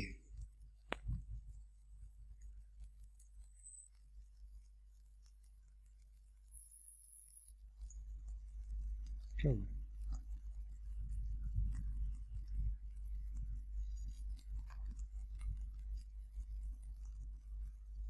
और हर बार पिता को इतनी खुशी होती थी, हर बार वो उसको आलिंगन कर देते। वही प्रश्न था अगेन एंड अगेन कि ये क्या है, ये क्या है। तो पिताजी पागल हो गए, भावुर हो गए कि बच्चा कितना सयाना हो गया। तो ये पढ़ते ही बेटे के दिमाग में ट्यूबलाइट लग गई कि जिस पिता को 3 बार पूछने से मैं गाली दे रहा हूं, उस पिता ने 21 बार पूछने पर भी अपनी सहनशीलता नहीं खोई, हर बार मुझे आलिंगन करके उसका जवाब दिया है। तो कितना सहन किया है मुझे। और मैं थोड़ा बूढ़ा, अभी बड़ा हो चुका हूं, बुद्धि आ गई है, पैसा कमा रहा हूं, और उसी बाप को मैं डांट रहा हूं। तो इस प्रकार हम क्या करते हैं, सहनशीलता ना होने के कारण जिन भक्तों में हमें भक्ति में लाया है उनको सहन करना हम भूल जाते हैं। इस जन्म में, पिछले जन्म में कितना सहन करते करते भगवान ने हमें यहां तक पहुंचाया है। कितने वैष्णव की कृपा से हम यहां तक पहुंचे हैं। हाँ? याद कीजिए, पहली बार जब आए थे कितने गलत प्रश्न पूछ रहे थे। क्या भगवान है? भगवान को दिखाओ, ये प्रश्न है। फिर भी बेचारे वो बार बार उसका जवाब दे रहे थे। तो हमें याद रखना है कितने लोगों ने सैक्रिफाइस किया है, कितने लोगों ने सहन किया है हमें इस स्थिति में लाने के लिए। तब हम सोचेंगे कि मैं कितना मूर्ख हूं। ऐसे भक्तों में मैं दोष देख रहा हूं, जैसे बच्चा बाप में दोष देख रहा है कि ये बूढ़ा हो चुका है, सटिया गया है। ऐसे हम क्या कहते हैं, थोड़ी गलती देकर उसमें उस भक्त का उद्धार करने का प्रयास करते हैं। इसलिए ये वीडियो से क्या सीखना है हमें कि जितने बड़े होते हैं, जितने सीनियर होते हैं, हमें उतना नम्र बनना चाहिए, उतना सहनशील होना चाहिए, क्योंकि भक्ति में टिके रहना है। भगवान के भजन में तृणादपि सुनीचेना तरोरीव सहिष्णुना अमानीना मानदेना कीर्तने सदारी, तभी संभव है। और आज अंत में देखेंगे हम कि हमारी चेतना को कैसे बचाए। चेतना खराब क्यों होती है? क्योंकि हर एक चीज में गंदगी दिखती है, वो गंदगी हमारे में आती है। तो हमारे दिल को हमने क्या बना के रखा है? कचरा कुंडी बना के रखा है। क्या कहते हैं इंग्लिश में उसको? डस्टबिन बना के रखा है, सारे जगत का कचरा। क्योंकि हमें आनंद क्या आता है? कोई किसी का दोष बता रहा है, गलती बता रहा है, तो वो सुनने का आनंद होता है। माला छोड़कर, हाथ की माला आधी छोड़कर कहते हैं पहले बताओ किसका पतन हो गया, क्या न्यूज है। माला तो बाद में करेंगे, 24 घंटे उसके लिए। ये न्यूज चली जाएगी तो किसको क्या बताऊंगा मैं आज की ताजा खबर। तो इस प्रकार डाउनलोड का जमाना है कलयुग, पूरा डाउनलोड कर रहे कलयुग का कचरा हम। भगवान का भजन कीर्तन छोड़कर, कई लोग कहते हैं हमारे पास भागवतम गाने के लिए समय नहीं, लेकिन डाउनलोड करने के लिए कितना समय है? एक एक घंटा, दो दो घंटा बात करते हैं। क्या लफड़ा हो गया, क्या स्कैंडल हो गया। अच्छा, वो सन्यासी भी चला गया, वो ब्रह्मचारी भी चला गया। इसके पहले क्या हुआ था मालूम है? 1 घंटा चलता है। तो उसके लिए समय है गलतियां सुनने के लिए, दोष सुनने के लिए, लेकिन पॉजिटिव भगवान की कथा सुनने के लिए, पॉजिटिव भगवान का नाम लेने के लिए समय नहीं कलयुग में। तो ये कली की सबसे गहरी चाल है, माया की गहरी चाल, कि भक्त बनने के बाद हमें कैसे वो उल्लू बनाती है। दोष देखने में, दोष का आनंद लेने में इतना समय है कि भगवान का नाम लेने के लिए कलयुग में समय नहीं। हरे कृष्णा कृष्णा कृष्णा हरे हरे, हरे राम राम। सही है ना?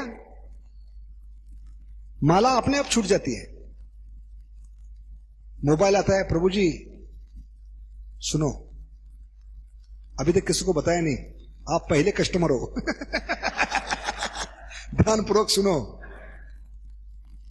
और दिन में सारे जगत को पता होना चाहिए, क्योंकि आप इतने फेमस हो ये वार्ता को फैलाने में। बीबीसी भी आपके सामने कुछ नहीं है, इसलिए पहले आपको बता रहा हूं।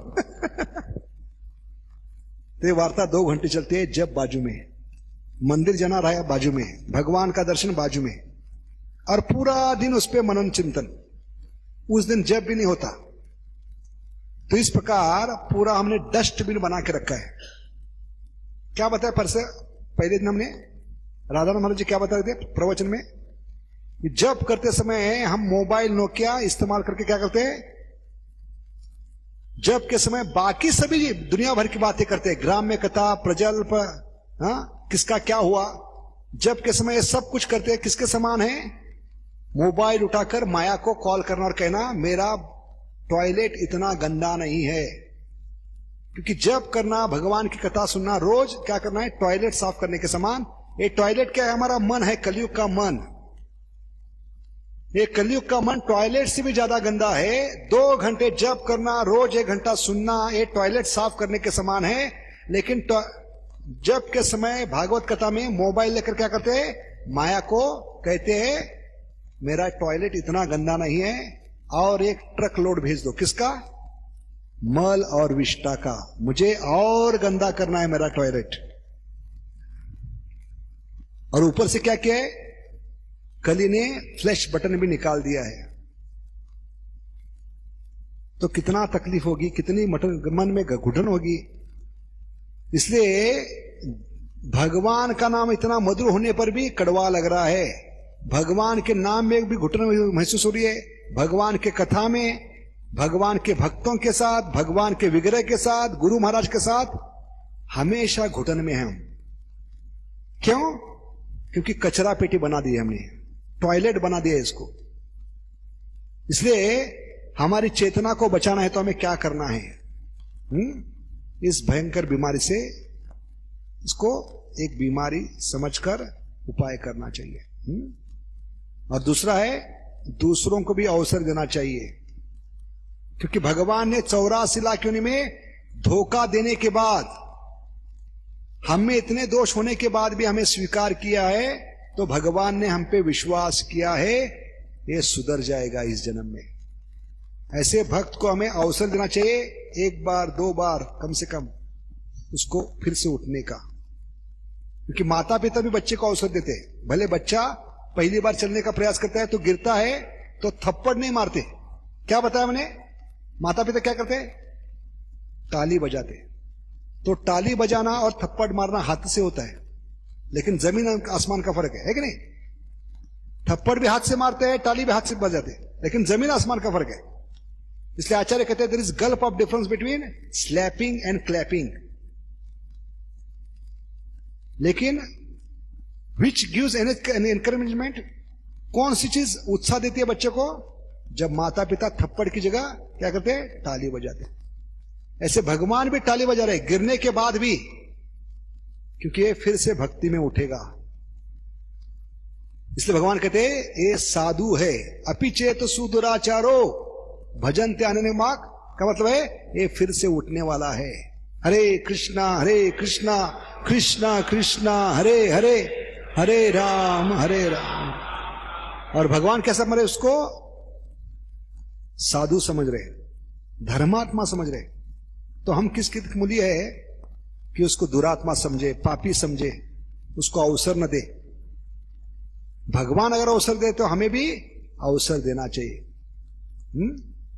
तो ये बेनिफिट ऑफ डाउट कहते हैं उसको, क्योंकि हर कोई एल साइन लेकर गाड़ी चला रहा है।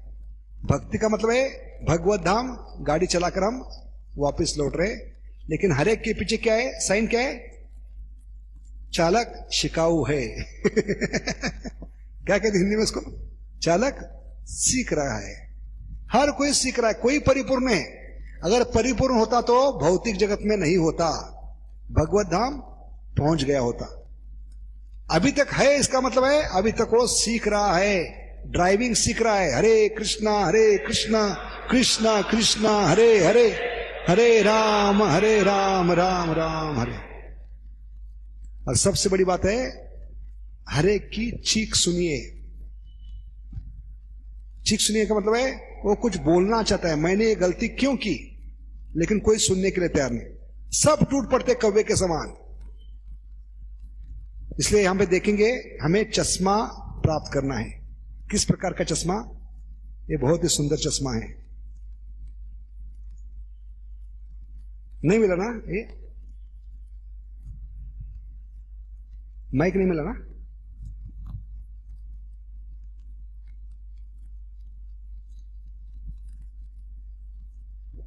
तो बताने का उद्देश्य बहुत सुंदर है, बहुत ही सुंदर वीडियो है कि कैसे हम दूसरों में गलती देखते हैं। क्योंकि हमें दृष्टि, तो इस आदमी की गलती क्या है? समय पे घर से बाहर नहीं निकला। जब समय पे घर से बाहर नहीं निकलते तो रास्ते में जो भी आता है उसका उद्धार करते, उसमें दोष देखते। सबका अनुभव है।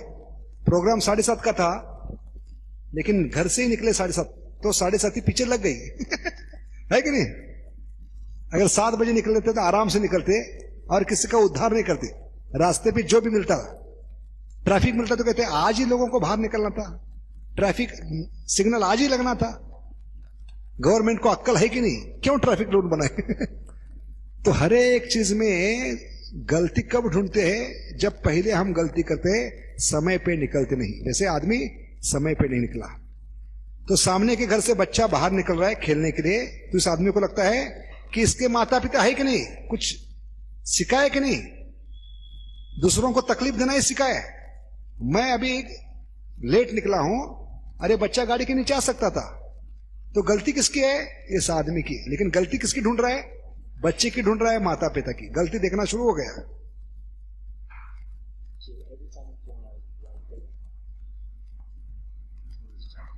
अभी माता पिता को बच्चे का गाली देकर आगे बढ़ा और सिग्नल पे आया तो सिग्नल पे इतना ट्रैफिक जाम है, तो कहता है आज ही ट्रैफिक सिग्नल लगना था, हर रोज निकलना सिग्नल। देखा आपने, जब ज्यादा जरूरत है तभी ज्यादा सिग्नल मिलते हैं हमें, जब फास्ट जाना है जल्दी पहुंचना है तभी सिग्नल ज्यादा लगते हैं, क्योंकि भगवान सहनशीलता देखते हैं। और आप किसको किसको दोष दोगे ये देखते हैं भगवान।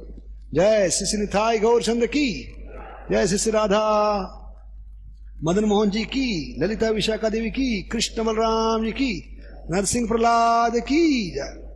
तो देखिए किस प्रकार दोष एक के बाद एक बढ़ते जाते हैं जब हम खुद गलती करते हैं और हर एक चीज में दोष देखना शुरू करते हैं। तो गवर्नमेंट में दोष देख रहा है, तो दूसरी गाड़ी गवर्नमेंट की जा रही है, बोलता है इनको छूट है हमको छूट नहीं है। क्या गवर्नमेंट है, गवर्नमेंट को अक्ल है कि नहीं, गवर्नमेंट का उद्धार। तो आते हैं नाश्ता करने के लिए रोज के होटल में, जहां पर रोज आराम से गाड़ी पार्क करने के लिए जगह होती है उनकी चुनी हुई, लेकिन अचानक एक लेडी आकर बीच में घुस जाती है। आज लेडी को आज ही आना था, इसको मैनर्स है कि नहीं, माँ बाप ने कुछ मैनर्स सिखाए कि नहीं, मेरी पार्किंग की जगह थी ये घुस गई, उसका उद्धार करने लगे जैसे कि मैं अस्तित्व में ही नहीं हूं।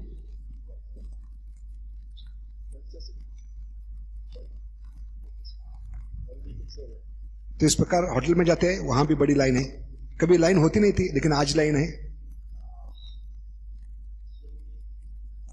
और उसको टाइम हो रहा है, तो होटल वाले को गाली देने लगे। लेकिन 4 मिनट के बाद फिर से जब नंबर आया तो अचानक आदमी घुस गया। सबका अनुभव है, जब रिजर्वेशन के लिए जाते हैं कोई आदमी बीच में घुसता है तो पूरे खानदान का उद्धार कर देते जैसे कि हम अस्तित्व है नहीं।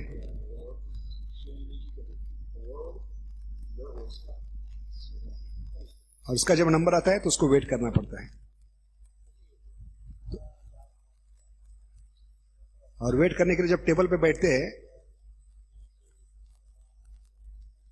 तो भगवान की कृपा से उनके पास एक व्यक्ति आता है जो उनको एक चश्मा देता है।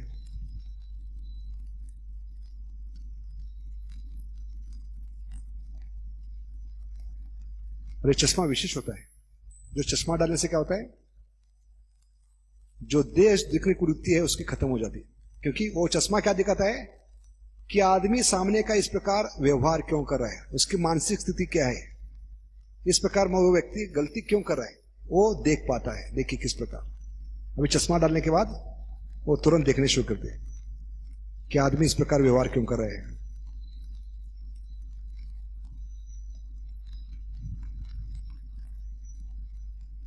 तो चश्मा डालकर देखते सामने, तो सामने के व्यक्ति में वो क्या देखते हैं, उसकी मजबूरी क्या है, उसकी मानसिक स्थिति है, किस स्थिति से गुजर रहा है।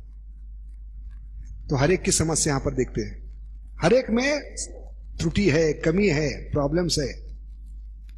ये औरत है, इसका क्या है, तलाक हो चुका है, और तलाक होने के कारण वो बहुत ही क्या है, दुख में है, पति को खो चुकी है।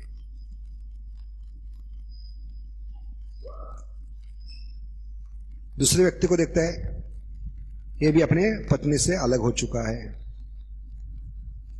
ये औरत है जो ड्रग्स से झगड़ रही है। ये व्यक्ति को कभी सच्चा मित्र मिला ही नहीं। ये व्यक्ति हाल ही में अपने जॉब को खो चुका है। और ये जो वेटर होता है वो ड्रग्स के साथ झगड़ रहा है। इसलिए भागते होते हैं तो सामने व्यक्ति आता है जो व्यक्ति प्रेम का भूखा है। तो हर एक में वो सही चीज देखने लगती है। ये औरत है, 2 बच्चे हैं, लेकिन उसको बच्चों को संभालने के लिए जॉब नहीं है।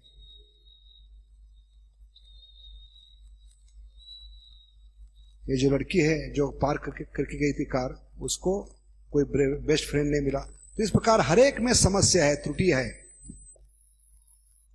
चश्मा डालने से उसको पता चलता है, तो ये दृष्टि मिलती है। ऐसे प्रभुपाद ने हमें क्या दिया है, 6x6 विजन, जो हमने कल देखा। वो चश्मा हमें पहनना है। तो पता चला गया कि हम सिर्फ क्या नहीं कर रहे, दुख में नहीं। हमें लगता है कि मैं ही दुख में है, बाकी लोग मुझे समझ नहीं पा रहे। लेकिन जीवात्मा, हर एक जीवात्मा सृष्टि में, भौतिक जगत में स्ट्रगल कर रहा है। तो उसके स्ट्रगल में हमें क्या करना है, दोष देखकर और उसका जीना हराम नहीं करना है, उसको समझने का प्रयास करना है, उसके अंदर की चीख को। हम क्या करते हैं, मैं कितना दुखी हूं, मैं कितना परेशान हूं, लोग मुझे कितना परेशान कर रहे हैं, लेकिन हमसे कई हजारों गुना लोग परेशान है, दुखी है, उनको समझने का प्रयास करना है। तब हम दूसरों में दोष देखना कम करेंगे। हमें लगता है सारा जगत मेरे तरफ देखना चाहिए, मैं कितना सफर कर रहा हूं, मैं कितना दुखी हूं। तो क्या बनते हैं, सेंटर क्या बनते हैं, हम खुद बनते हैं। दूसरों को दुख को समझने का प्रयास नहीं करते और इसलिए हम दूसरों में दोष देखते हैं। तो दूसरों का दुख समझना है तो हमें दृष्टि को बदलना होगा। क्या बदलना होगा कि भौतिक जगत में जो भी आया है वो संघर्ष कर रहा है, हर एक में त्रुटि है, कमी है, हर एक कोई पिता से अलग होकर परेशान है। तो ऐसे लोगों में हमें क्या नहीं देखना है, दोष नहीं देखना है, एक दूसरे को मदद करके उसकी चीख को सुनने का प्रयास करना है, वो क्या कहना चाहता है। तभी दोषों से हम मुक्त हो सकते हैं और उसको मदद कर सकते हैं। और वो घर लौटते हैं, घर जब लौटते हैं तो फिर से वही बच्चा आंगन में खेल रहा था। तो अब इस बार दृष्टि बदलने के कारण वो बच्चे को डांटते नहीं, उल्टा क्या करते हैं, बच्चे की हालत को समझते हैं। और बच्चे की तरफ देखते हैं तो पता चलता है बच्चा इस प्रकार क्यों कर रहा था, क्योंकि उसको कोई प्रेम करने वाला नहीं, माता पिता नहीं है उसके। तो आदमी की मानसिक स्थिति समझने के बाद किस स्थिति से गुजर रहा है, उसको हम क्या कर सकते हैं, प्रेम दे सकते हैं, उसको क्या कर सकते हैं, उसके प्रति अपराध नहीं होगा, उल्टा उसको हम भक्ति में ला सकते हैं, उसको ऊपर उठा सकते हैं। हमेशा मैं करते रहेंगे तो हम दूसरों को समझ नहीं पाएंगे। मैं कितना दुखी हूं, मैं कितना परेशान हूं, मेरी कितनी समस्या है, ये मैं में हम इतने फंसते जाते हैं, दूसरों की चीख सुन नहीं पाते और इसलिए अपराध कर बैठते हैं। दूसरों को समझने का प्रयास करना चाहिए। और ये समझकर दृष्टि बदलने से वो समझ पा गया और वो बच्चे को अपने पास लेकर उसको प्रेम देना शुरू किया। ऐसे हम भी भक्त लोग क्या कर सकते हैं, ये हमारी दृष्टि बदलकर हर एक जीव को प्रेम करना शुरू कर सकते हैं, उसको भक्ति मिला सकते हैं। जैसे इस आदमी ने उस बच्चे के साथ दोस्त मित्रता की, क्योंकि वो समझ गए उसकी समस्या क्या है। ऐसे खुद के जगत में मत रहिए, मेरी समस्या, मेरे प्रॉब्लम, अभी इससे बाहर निकलना है तो प्रचार शुरू करना है, लोगों को समझने का प्रयास करना है। क्योंकि परम पूज्य राजा महाराज कहते हैं, इन गिविंग यू गेट। भगवान की कृपा चाहिए तो दूसरों की समस्या को बांटने का प्रयास कीजिए, उनको समझने का प्रयास कीजिए, उनकी चीख को सुनने का प्रयास कीजिए, तो भगवान आपकी सुनेंगे। क्योंकि भगवान के लिए आप क्या कर रहे हैं, दूसरे जीवों की समस्या को ले रहे हैं, उनके दुख को बांट रहे, तो भगवान आपके दुख को बांटेंगे, आपको उस समस्या से बाहर निकलेंगे। तो हम क्या करते हैं, मैं और मेरा, इसमें फंसे होते, कूप मुंडक होती।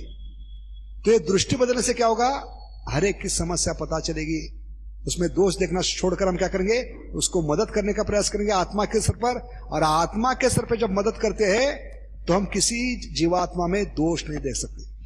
अभी क्या है, ये शरीर और शरीर से संबंधी इस कुएं में हम फंसे हैं, इसलिए हमें दृष्टि बदलनी होगी और इस दृष्टि से हमें बाकी लोगों को समझने का प्रयास करना है, तभी हम दोष की वृत्ति से बाहर निकल सकते हैं। समझ गए? बहुत ही सुंदर वीडियो है। तो ये आज का विषय था। और अंत में क्या है, सही व्यक्ति का संग कीजिए, जैसा संग वैसा रंग। ऐसे व्यक्ति का संग करेंगे जो हमेशा दूसरों में दोष देखता है, दूसरों की गंदगी में आनंद लेता है, तो बीमारी आपको लगेगी। या भक्त जो कहता है कि आज मैं 16 माला नहीं कर पाया, 4 नियम का पालन नहीं कर रहा हूं, तो क्या होगा? वो बीमारी आपको लगेगी। इसलिए भक्ति में टिके रहना है तो पॉजिटिव, जो पॉजिटिव कर रहे हैं, जो दूसरों में दोष नहीं देख रहे, जो भक्ति में उत्साह है, associate with those like those who are fireball of enthusiasm, ऐसे भक्तों से संग कीजिए, वो बीमारी आपको लगेगी, अच्छी बीमारी है वो। लेकिन गलत लोगों का संग करेंगे तो गलत बीमारी लगेगी। तो माफ करके भूल जाना चाहिए, उस दोष को देखकर माफ करके भूल जाना चाहिए। और क्या प्रार्थना करनी चाहिए? अगर भगवान उसमें गलती भी है, दोष भी है, तो ये गलत हो, क्या पहली प्रार्थना कर रहे हैं? आत्मा के स्तर पर उस व्यक्ति के लिए जिसके बारे में सुना है कि भगवान मैंने जो सुना आज वो गलत हो, और अगर सही भी है तो उस प्रभु जी को इस गलती से बाहर निकालो। तो ये आत्मा के स्तर पर प्रार्थना है, भगवान उसको जरूर सुनेंगे। और आपके जीवन में ऐसा प्रसंग आए तो भगवान क्या करेंगे? बाकी भक्त आपके लिए प्रार्थना करेंगे। भगवान किसी भक्त को बुद्धि देंगे, वो आपके लिए प्रार्थना करेंगे, और तब आप उस स्थिति से बाहर निकलोगे। इसलिए हमें ये चीज करना है, चेतना को बचाए रखने के लिए। और अंत में आखिरी स्लाइड है जो पूरा करके आज यहां पे रुक जाएंगे। फायदे क्या है?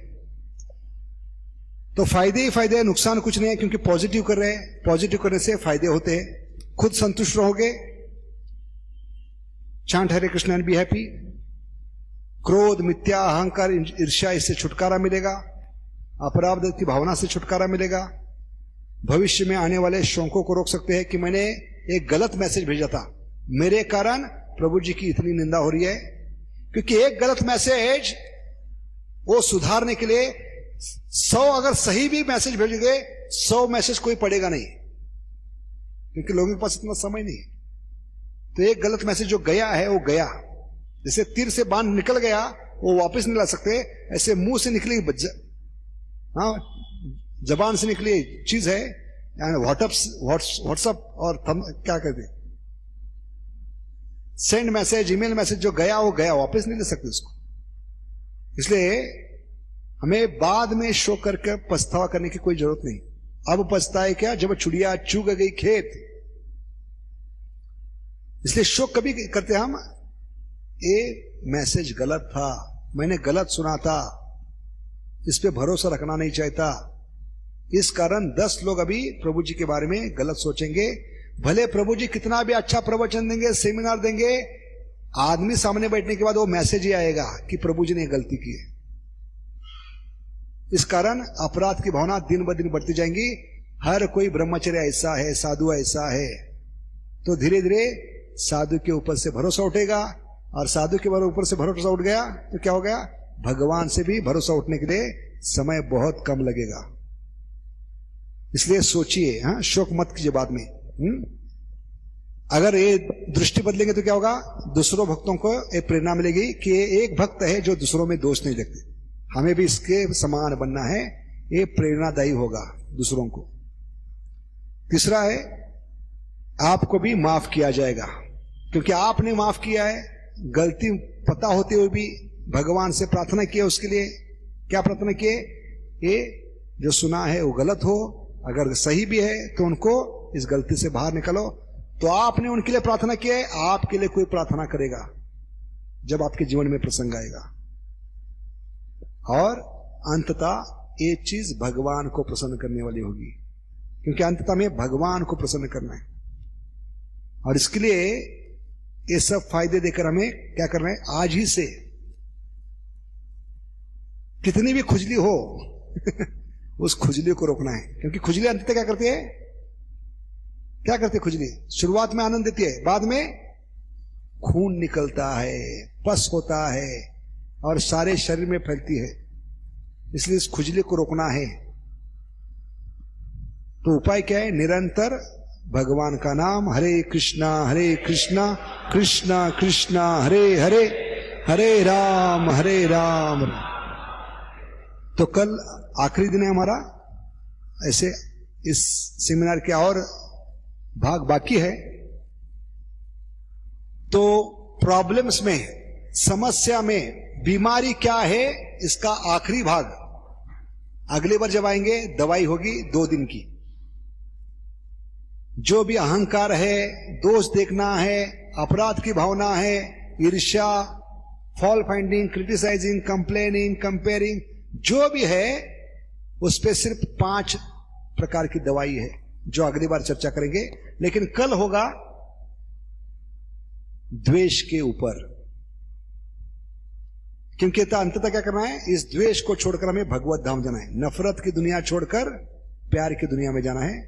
तो ये नफरत क्या है, द्वेष क्या है, कल चर्चा करेंगे। क्योंकि द्वेष क्या है, ये दोष देखने की जो वृत्ति है उसका मूल है। भले दोष देखना क्या है, एक लक्षण है, लेकिन बीमारी क्या है, द्वेष। तो द्वेष के बारे में कल हम चर्चा करेंगे और इसके बाद समय मिलने के बाद प्रश्न उत्तर रखेंगे। तो कल समय पे ठीक 7:30 बजे इसी समय इसी जगह प्रवचन होगा, बिना का गीत नहीं प्रवचन होगा। 7:30 बजे आइए ताकि हम इसको पूरा करके प्रश्न उत्तर रखेंगे आधा घंटा। ठीक है, जो भी प्रवचन किया आज तक उस पे प्रश्न उत्तर रखेंगे। बहुत बहुत धन्यवाद। हरे कृष्णा। गोलोकेर प्रेमधन हरिनाम संकीर्तन की, हरे कृष्ण महामंत्र की, saviour of the whole world, Srila Prabhupada की, गौर प्रेमानंदे। हरे कृष्ण।